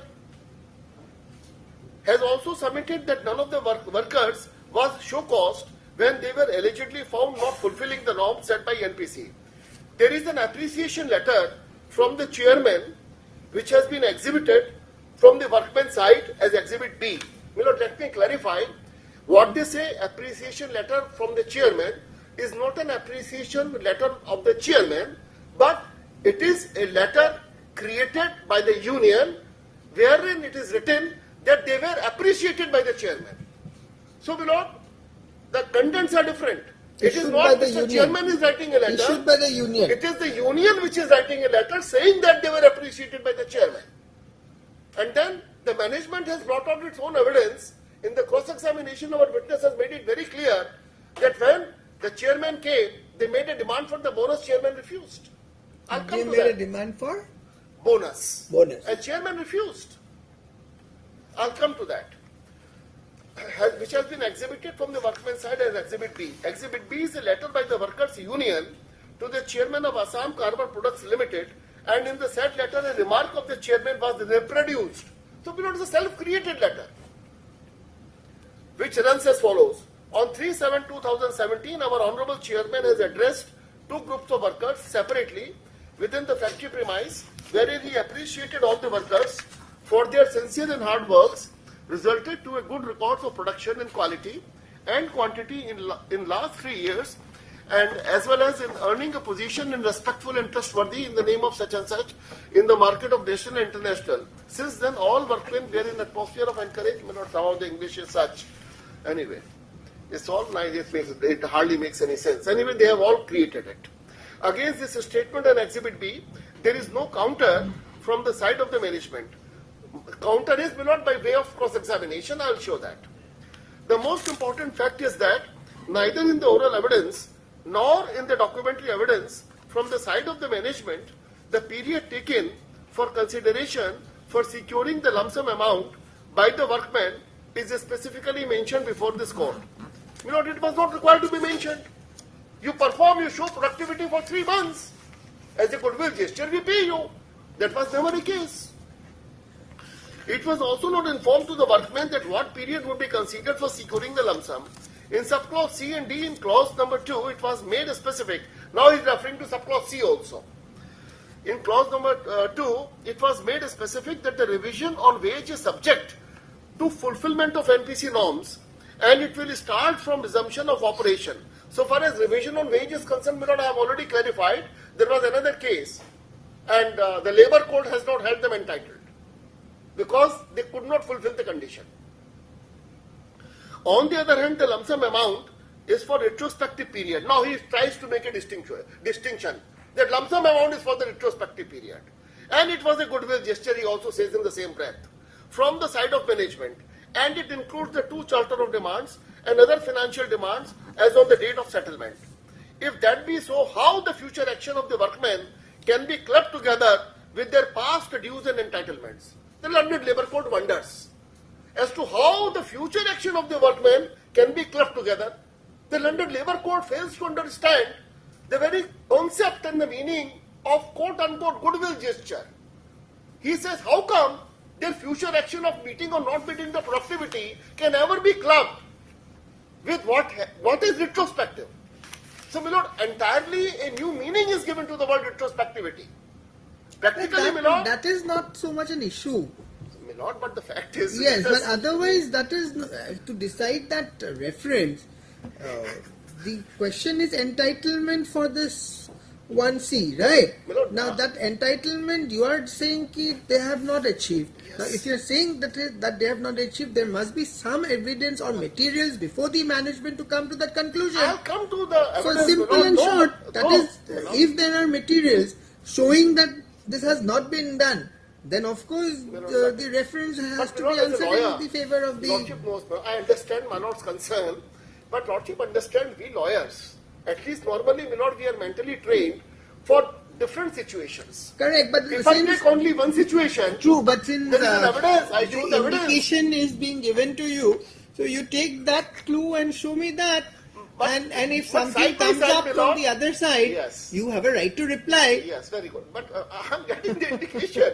But my Lord, I would also proceed. In addition, I would also proceed. Because otherwise, those points are not required. I know, my Lord. Yes. But I would also proceed on the premise. You will be burdening this court. I know. At the end of the day, we'll have to deal with each and every argument that you make. But my Lord, to be on because safer side. I don't know subject to what comes from Mr. Das Gupta, but as of now, this court wants to see that evidence because that is the main thing. Okay. If that is your stand, you see. But my Lord, at least since not what much is this left, go slow allegation? The allegation of go slow is, my Lord, he is analyzing the legal principles. The go slow, my Lord, you don't work in full steam. You work very slowly. Where was it mentioned, go slow? Go slow, my Lord. In fact, in the timeline also I have shown that go slow tactics were adopted. My Lord, it is more in the sense of a pen down strike kind of a thing. Okay. You go to the office, but you don't work properly. Okay. The allegation of go slow is a weapon for the management to resort to. This is unnecessary, not needed, Right. but Labour Court has mentioned all Anyway, this. you can skip that part. So I come to the MW1 portion, the last but the penultimate paragraph Yes. of page 88. Yes. MW1 Shri Basanta Kumar Shekhia is one of the signatories of Memorandum of Settlement dated 21 to 2012. But he is representing the management. So his evidence needs support from independent evidence. Now, my Lord, this is fantastic because what happens is in the latter portion, the London Labour Court starts doubting the Memorandum of Settlement itself. Now, my Lord, if you doubt the Memorandum of Settlement, that is the very basis of the whole claim. The Labour Court is travelling beyond the reference. Yes, next. Go down. Then all the analysis of law which is not relevant, absolutely irrelevant. These two judgments have been referred to in the context of London Labour Court doubting the authenticity of the Memorandum of Settlement. That an independent witness has not come forward to authenticate this Memorandum of Settlement, and the signatory happens to be the management This witness. is appears prima facie that he's travelled beyond the terms of the reference. He did. That is not permissible. He did. Manifest erroneous exercise. That's it. He doubts the Memorandum of Settlement, which itself. That is, the reference, is whether the whole thing, my Lord, he has denied. So the factum of the settlement is already yes assumed. So, my Lord, if you doubt this very settlement, then where is the claim? The entire order of the. Yes. I'm sorry to say, the London Labour Court. Yes. So, if this is, my Lord, what it is all about, straight away, my Lord, let me turn to the evidence. Just show me that part of the evidence. The exhibit, my Lord, Lordship will appreciate Exhibit 9. Exhibit 9. Exhibit 9 in an effective manner. Have you made a compilation of? There is a compilation. Exhibit 9, my Lord, has 3 parts. Exhibit 9 has 3 parts. It's huge. So, my Lord, what I will do is, I will read the evidence of management witness that would enable your Lordship to appreciate Exhibit 9 in a better way. Do you have a copy of that? This, all right. The records should be there of the. Straight away, I can hand over. There are copies. But I need not refer to it, I can give it to your Lordship because I will just read the evidence of the management witness. How they have done it. It will be convenient if it's given.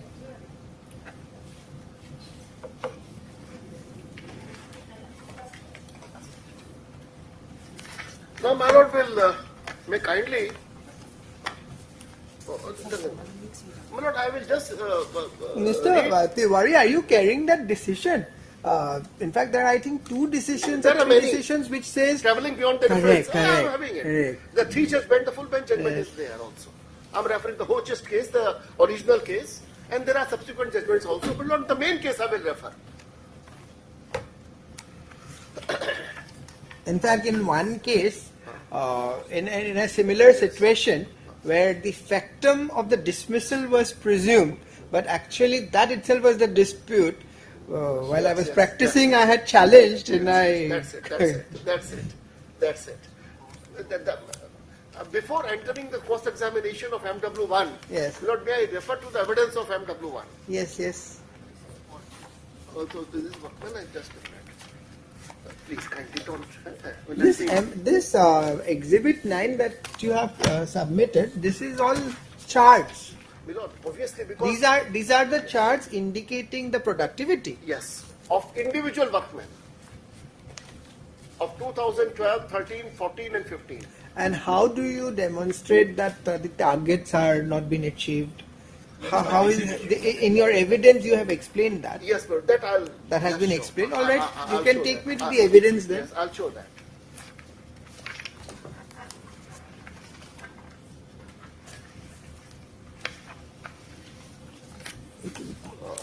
The evidence of in the cross-examination of MW1, my lord, may kindly the cross-examination of MW1. Is it part of this compilation? No. It is not the part of that compilation. It will be. Can you point out?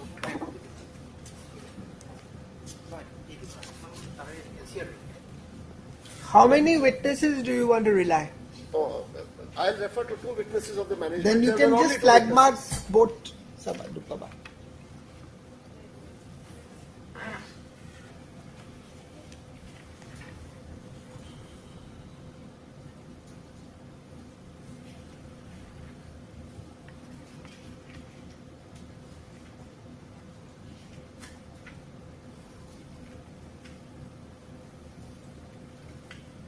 Evidence is page 50. It is part of your petition. Page 50. 50. Milord, no, I will not. I'm not referring to the evidence in chief.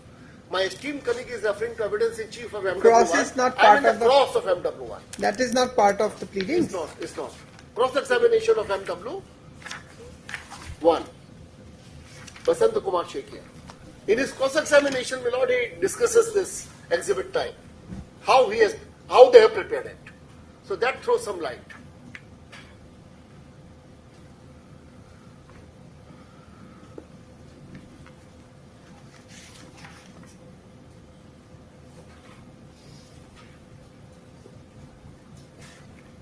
My lord has very fast got into the very core of the case. The core is this only.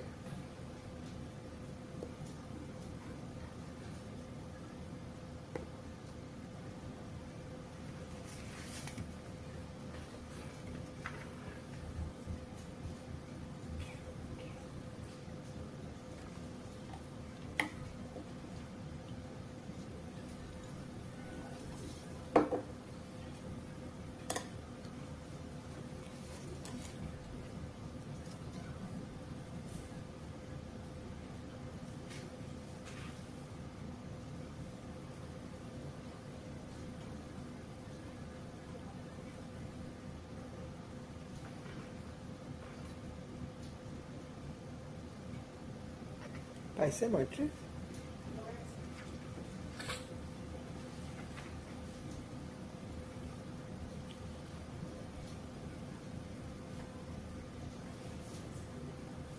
Actually, you know, these are all the cases of late S.N. Sharma. I saw the name.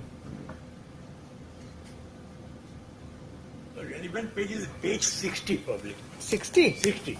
But Mr. Tiwari said the cross-examination. No, is let's not- let him decide. But even then, It is their statement at page 60. All right, I'll read that also. Which tell about exhibit 9. Internal page is 11. How they have prepared it? Exhibit 9 is the letter dated such and such is my signature. Exhibit 9.1 to exhibit 966 are the worksheet from, that is very much important, from 1 to 2013. All right, Mr. Dasgupta, let Mr. Tiwari first finish. Yes, You know, I'll read that portion first and then I'll read the cross. I will read both. Yes. Let me read, my lord, the evidence of MW1 in that case first. Yes. This, my lord, will find. Indicate the at paragraph. At page 50 of the paper book. Page? 50. It starts from 50. I will read the No, relevant here 50 of the paper book. Paper book. Writ petition. You can indicate the paragraph because since I have the original record, let me look into from here. Paragraph 20. Paragraph 20. 20. All right. Para 20. I'll read the para 20 first, then I will go to the first examination. Yes. At page 59 of the writ petition, para 20, that the deponent begs to state that the management is fully justified in denying the payment of rupees 1 crore only as per the term 2 of the memorandum of settlement dated 21/2/2012 to the workmen, as the said lump sum payment was conditional. That is, after the workmen achieved and maintained the productivity norms as per NPC norms. It was also terms of the settlement that failure to achieve and maintain the agreed productivity norms in any month will disentitle the workmen to such lump sum amount, and the management will deduct, if paid, the lump sum amount from the wages of the workmen in the same manner as it is paid. However, after lifting of the lockout, the workmen have miserably failed to achieve the productivity norms as per NPC. In this regard, the management has issued letter dated 12/11/2013 to the General Secretary of the Union, enclosing a detailed worksheet showing the low productivity levels of the unit. But even then, the Union failed to achieve the productivity norms set by NPC study report. Exhibit 9 is a letter dated 12/11/2013. Exhibit 9 is my signature thereon. Exhibit 9(1) to Exhibit 9. All right.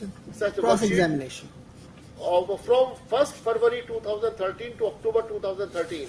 Yes. And 967 to 151 are the worksheet for year 2014 to 2015. Very well. So Very well. till Noted.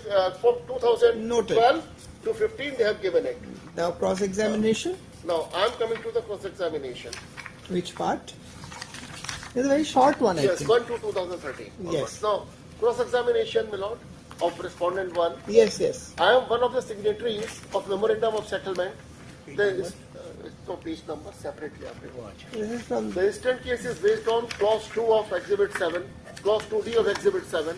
The charter of demand referred in 2D of Exhibit 7 refers to charter of demand 2007 to 2010.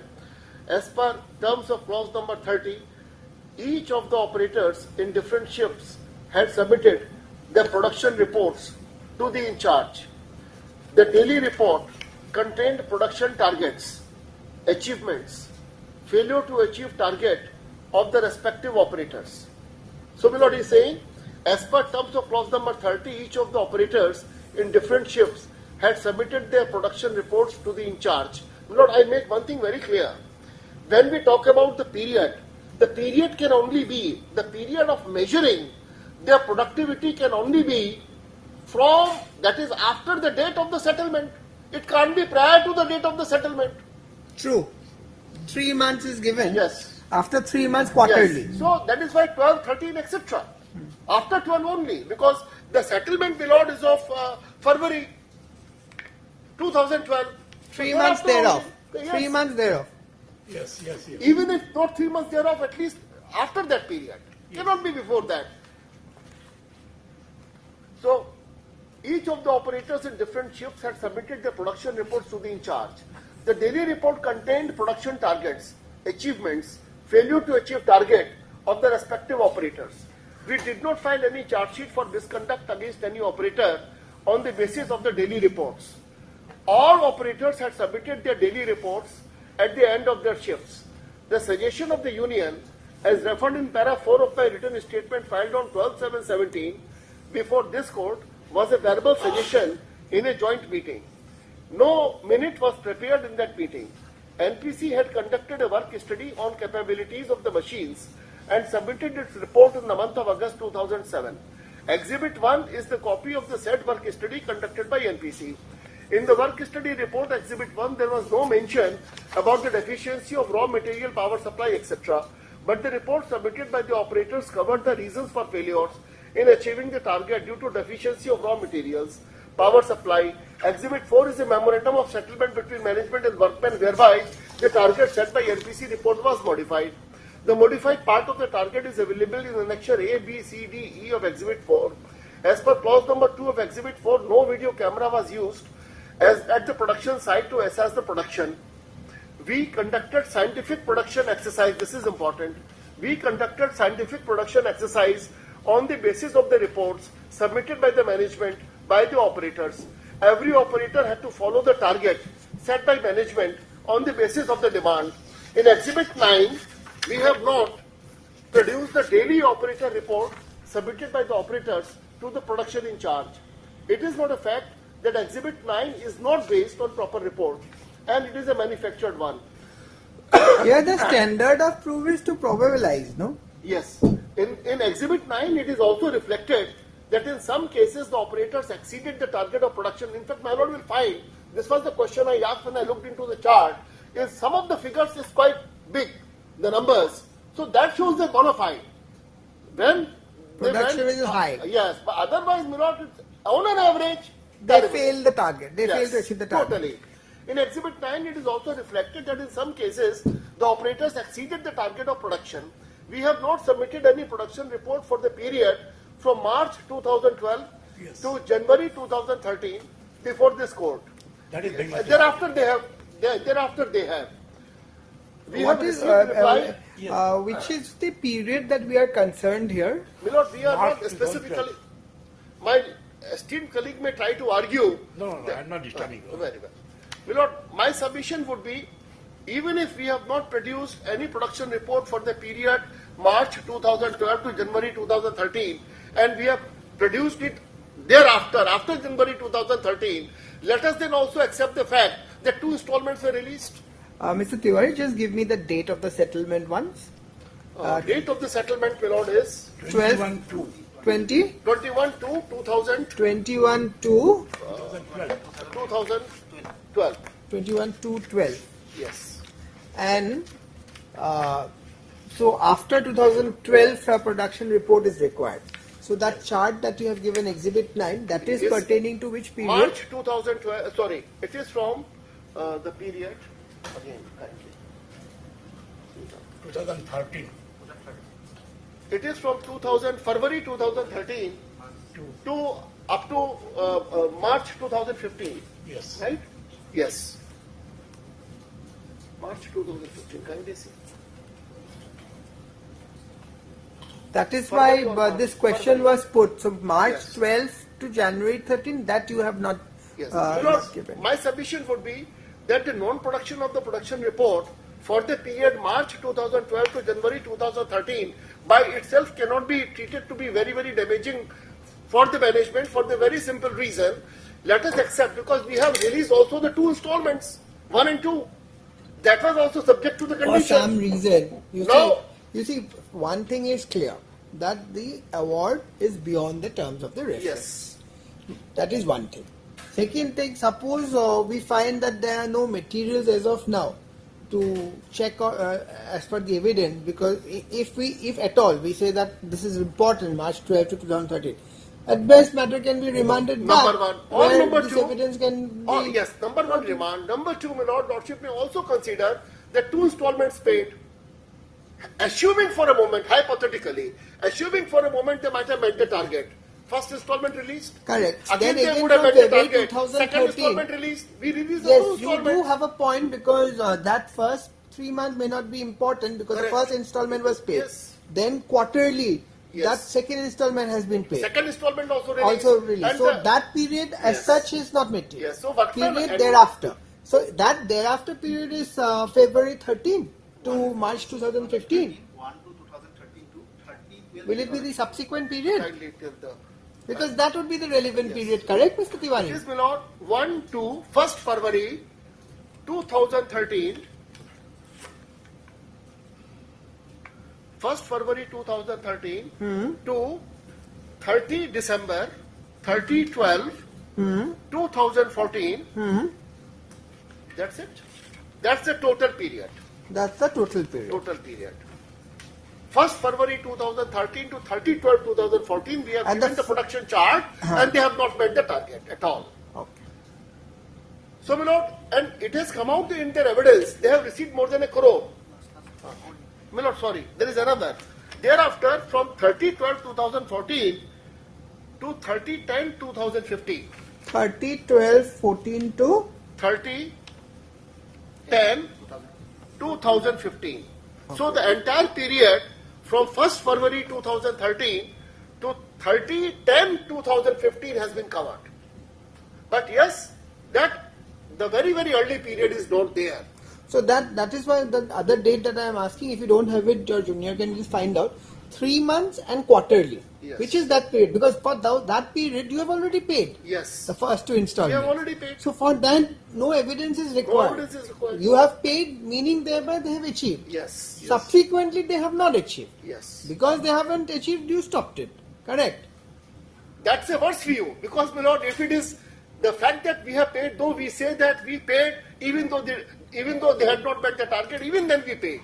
But assuming for a moment that there is no evidence, and it is construed that there is no evidence, which means they must have met the target, Absolutely. then it follows And that that is not the evidence which is required also, because that is nobody's case. First two installments already paid. And Lordship, so far as this workman witness is concerned, that is the cross-examination of the solitary witness of union, solitary witness. That is Prabhat Chandra Deka. In his cross-examination, Prabhat Chandra Deka. Prabhat Chandra Deka. Last page. The last 4 lines.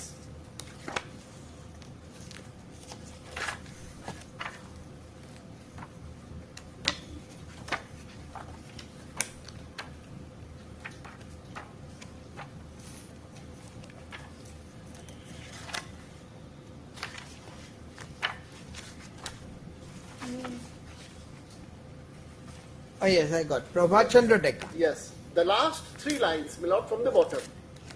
Yes. Last 3 lines. Yes. It is a fact. We have already received more than rupees 2 crores from the date of signing of memorandum of settlement dated 21/2/2012. It is not a fact that we have to receive 1 crore as per the memorandum of settlement dated 21/2/2012. This is what he says. Now, my lord, we were to give all total 4 Who installments. is Prabhat Chandra Deka? He is, my lord, the union leader. Union leader. President or General Secretary?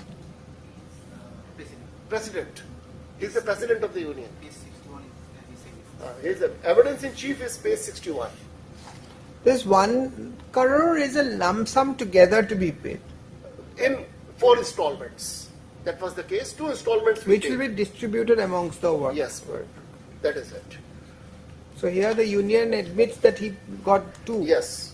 And these 2 installments we paid, my lord, is beyond dispute. Beyond dispute. Okay.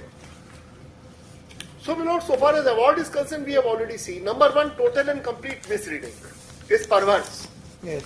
Number 2, the fundamental error in appreciation and understanding of law. Fundamental error of law, that is traveling beyond the reference. Doubting the very settlement itself, which cannot be questioned because the claim of the workman arises from settlement. And number 3, calling it a camouflage, which means absolutely nothing. I don't know what London Labour Court understands by camouflage. This is what it is all about. And then, my lord, that Hoche's judgment I may just refer to. The Labour Court cannot travel beyond the reference. Possibly Lordship has got this judgment in mind. That is EIR 1964 Supreme Court. Party? It is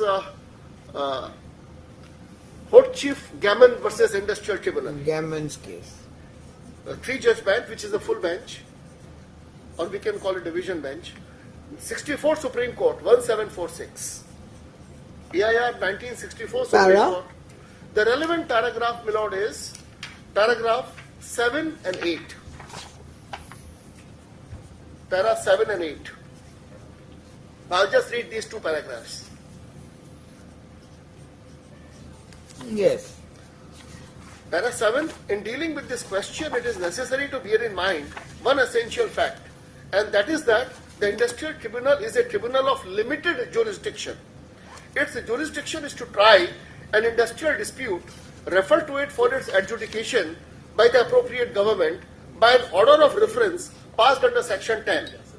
it is not open to the tribunal to travel materially beyond the terms of reference, for it is well settled that the terms of reference determine the scope of its power and jurisdiction from case to case. Yes. Section 10 itself has been subsequently amended from time to time.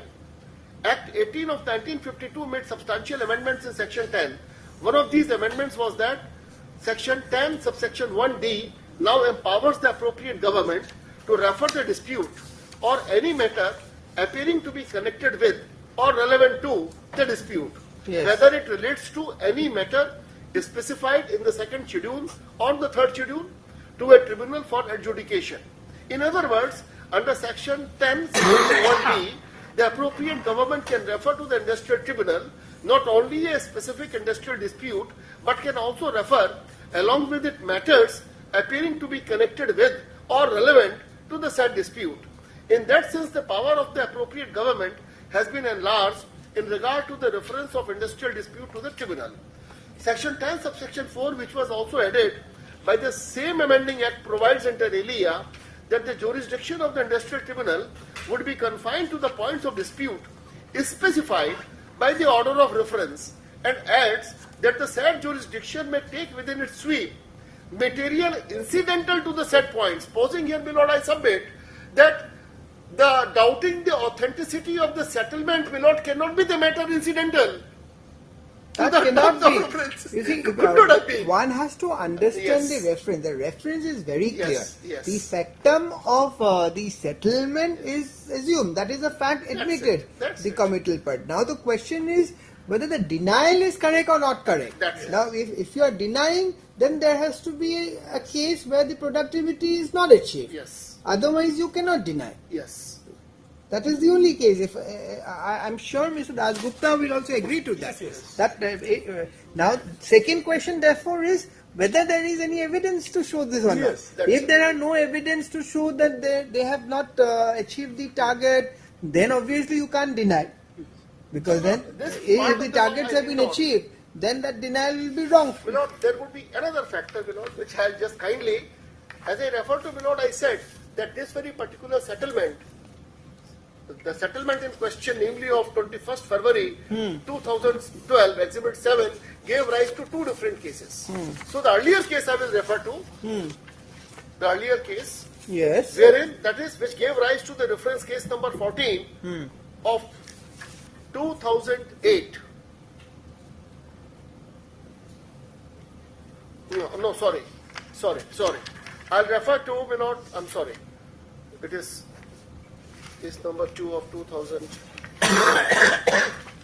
a minute.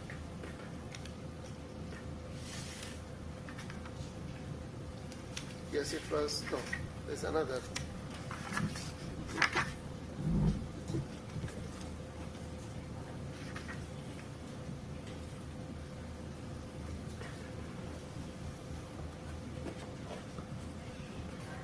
My lord, that is case number 4 of 2010, that is Annexure 1 to the written statement of the management, page 28.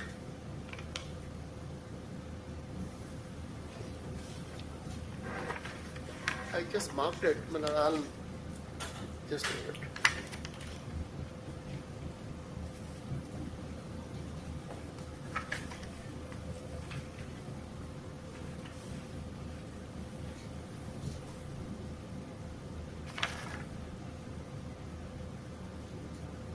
Of 2015, just a minute. It is Exhibit 8, kindly. I'm sorry, my lord, Exhibit 8. Exhibit 8. That is the award dated 20th June 2016. Award dated 20th June 2006. Yes, 2016. Yes. My lord, this very particular award also flows from the interpretation of settlement dated 21 to 2012, because this gave rise to case number 2 of 2015. As Lordship has noticed that some of the workmen were dismissed from service. So the reinstatement was also an issue. And the reinstatement issue was part of this very settlement of 21 to 2012. So in this very particular case number 2 of 2015, the London Labour Court dealt with this aspect as to whether the productivity targets were met. And the findings I am referring to. Exhibit 8. The relevant pages, my lord, of Exhibit 8 will be page number 7 and 8. I'll come. First of all, Lordship may see the issues before the Labour Court, the terms of reference. No, this was a case. Lordship may, I think Exhibit 8 is not there. You have to outdo it. Lordship may, Exhibit 8. Yes. Yes, got it. Accidentally, I opened the file, and the first page itself is Exhibit 8. Yes. This is, my lord, the petition. Dated 4th August 2016. Yes, my lord. This is the petition, my lord, which was under Section 2A2. So, my lord, the issues were framed after hearing both the sides, not the terms of reference. The issue, my lord, 2 and issue number 4 will be relevant. Issue number 2 and issue number 4.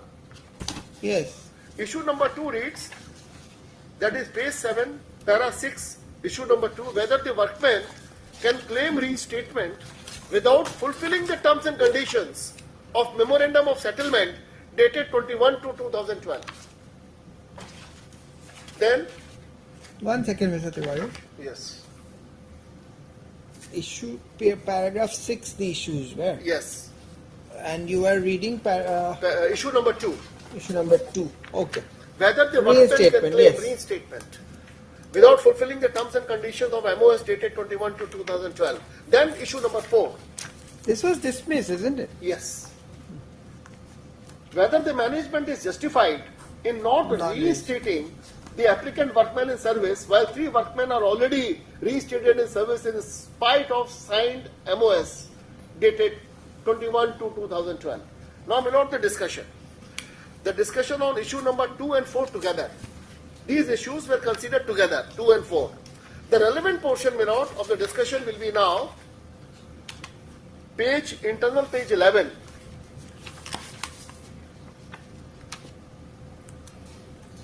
Yes. Lordship may kindly, the page, internal page 11, the last 5 or 6 lines, last 6 lines from the bottom. By the said settlement, the London Labour Court refers to settlement dated 21 to 2012, then says, by the said settlement, the management has agreed to reinstate few of the dismissed workmen. Whether my lord has got it? Yes. Last 6 lines from the bottom, internal page 11. Yes. By the said settlement, the management has agreed to reinstate few of the dismissed workmen on the following terms and conditions stipulated in clause 3 of the settlement. A. First batch of 3 workmen dismissed on charges of misconduct of go slow would be reinstated subject to their furnishing necessary undertakings after all workmen continuously achieving and maintaining the agreed productivity norms for 2 months. Yes. Thereafter, on consistently and continuously achieving NPC norms through every month, 3 more dismissed workmen will be reinstated subject to their furnishing of the specified undertaking. Any failure in achieving the productivity norms will stop the process of reinstatement of dismissed workmen. Then comes, my lord, the page number 50. 50. 15. Page number 15, paragraph 15, 15. Both are 15. Internal page 15, 15. Yes. Para 15.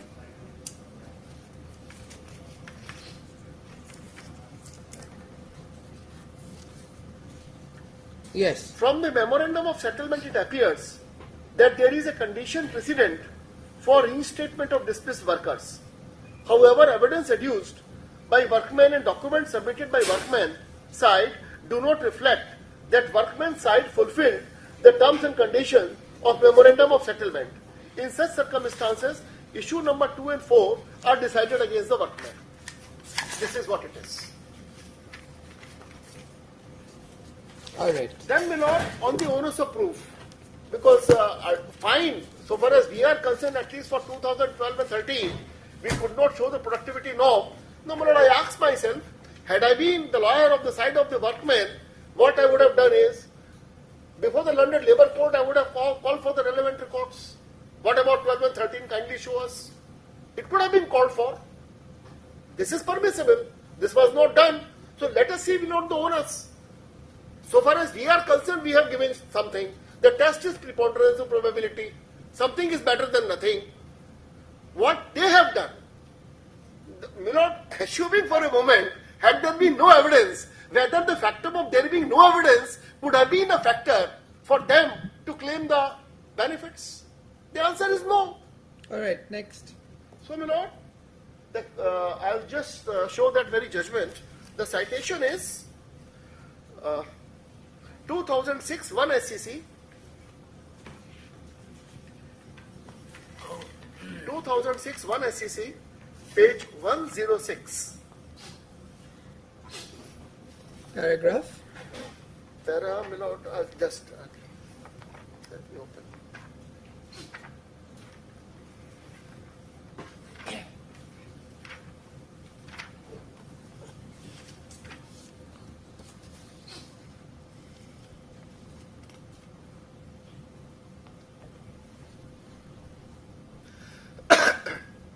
Para 17, internal page 116. Para 17? Yes.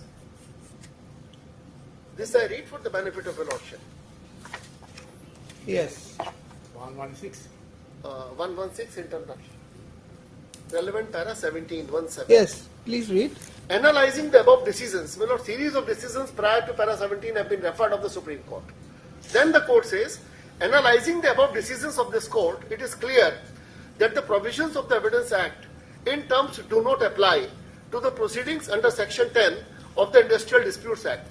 However, applying general principles and on reading the aforestated judgments, we find that this court has repeatedly taken the view that the burden of proof is on the claimant to show that he had worked for 240 days in a given year. This burden is discharged only upon the workman stepping in the witness box. This burden is discharged upon the workman adducing cogent evidence, both oral and documentary. In cases of termination of services of daily waged earners, there will be no letter of appointment or termination. There will also be no receipt or proof of payment. Thus, in most cases, the workman, the claimant, can only call upon the employer to produce before the court the nominal muster roll for the given period, the letter of appointment or termination, if any, the wage register, the attendance register, etc. Drawing of adverse inference ultimately would depend thereafter on the fact of each case. Had they called for it and had we not produced, there could have been some adverse inference. They never called for it also from their side. Maybe because they knew that they never meant the productivity not, or my lord, since they had already got 2 installments, they were not interested. The above decisions, however, make it clear that mere affidavits or self-serving statements made by the claimant workman will not suffice in the matter of discharge of the burden placed by law on the workman to prove that he had worked for 240 days in a given year. The above judgments further lay down that mere non-production of muster rolls per se without any plea of suppression by the claimant workman will not be the ground for the tribunal to draw an adverse inference against the management. Lastly, the above judgments lay down the basic principle, namely that the High Court, under 226 of the Constitution, will not interfere with the concurrent findings of fact recorded by the Labour Court unless they are perverse. Obviously, here we are facing the perversity of the Labour Court. So the last observation may not be necessary here. So, this is what it is. Concurrent finding of which court? It is, over here, there were certain findings of the Labour Court. The facts of each case are different. But here, I have on the basic principle. The onus is certainly on the workmen, which they never discharged, number one. And number two, they never called for the relevant records. So they did nothing from their side. They expected management to do everything from its side. The management might not have produced a relevant record for a particular period, but fact of the matter is 2 installments were paid. And for the other period, my lord, they have given the evidence. All right, anything else? That's all, my lord. Yes, that's it. Lordship has already appreciated that part because nobody is questioning settlement and fairness of settlement is not in question. So far as the London Labour Court is concerned, doubting its authenticity is also beyond the terms of the reference. Mr. Dasgupta, on another date? You want to give some reply? No. Then let's have it on another date. May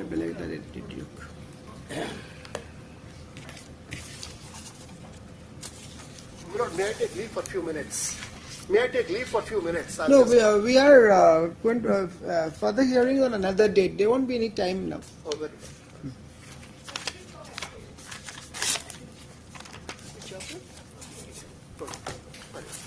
Kitne dile? 25th April, I think this court will not be available.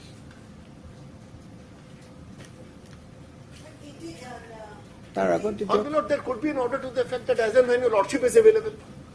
But that may rather be very early. Either way, I don't know. 18th of?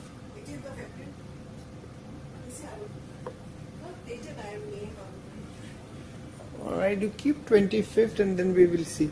Because nowadays, VCU puribo pare nahoy. Alright, we are keeping it on 25th.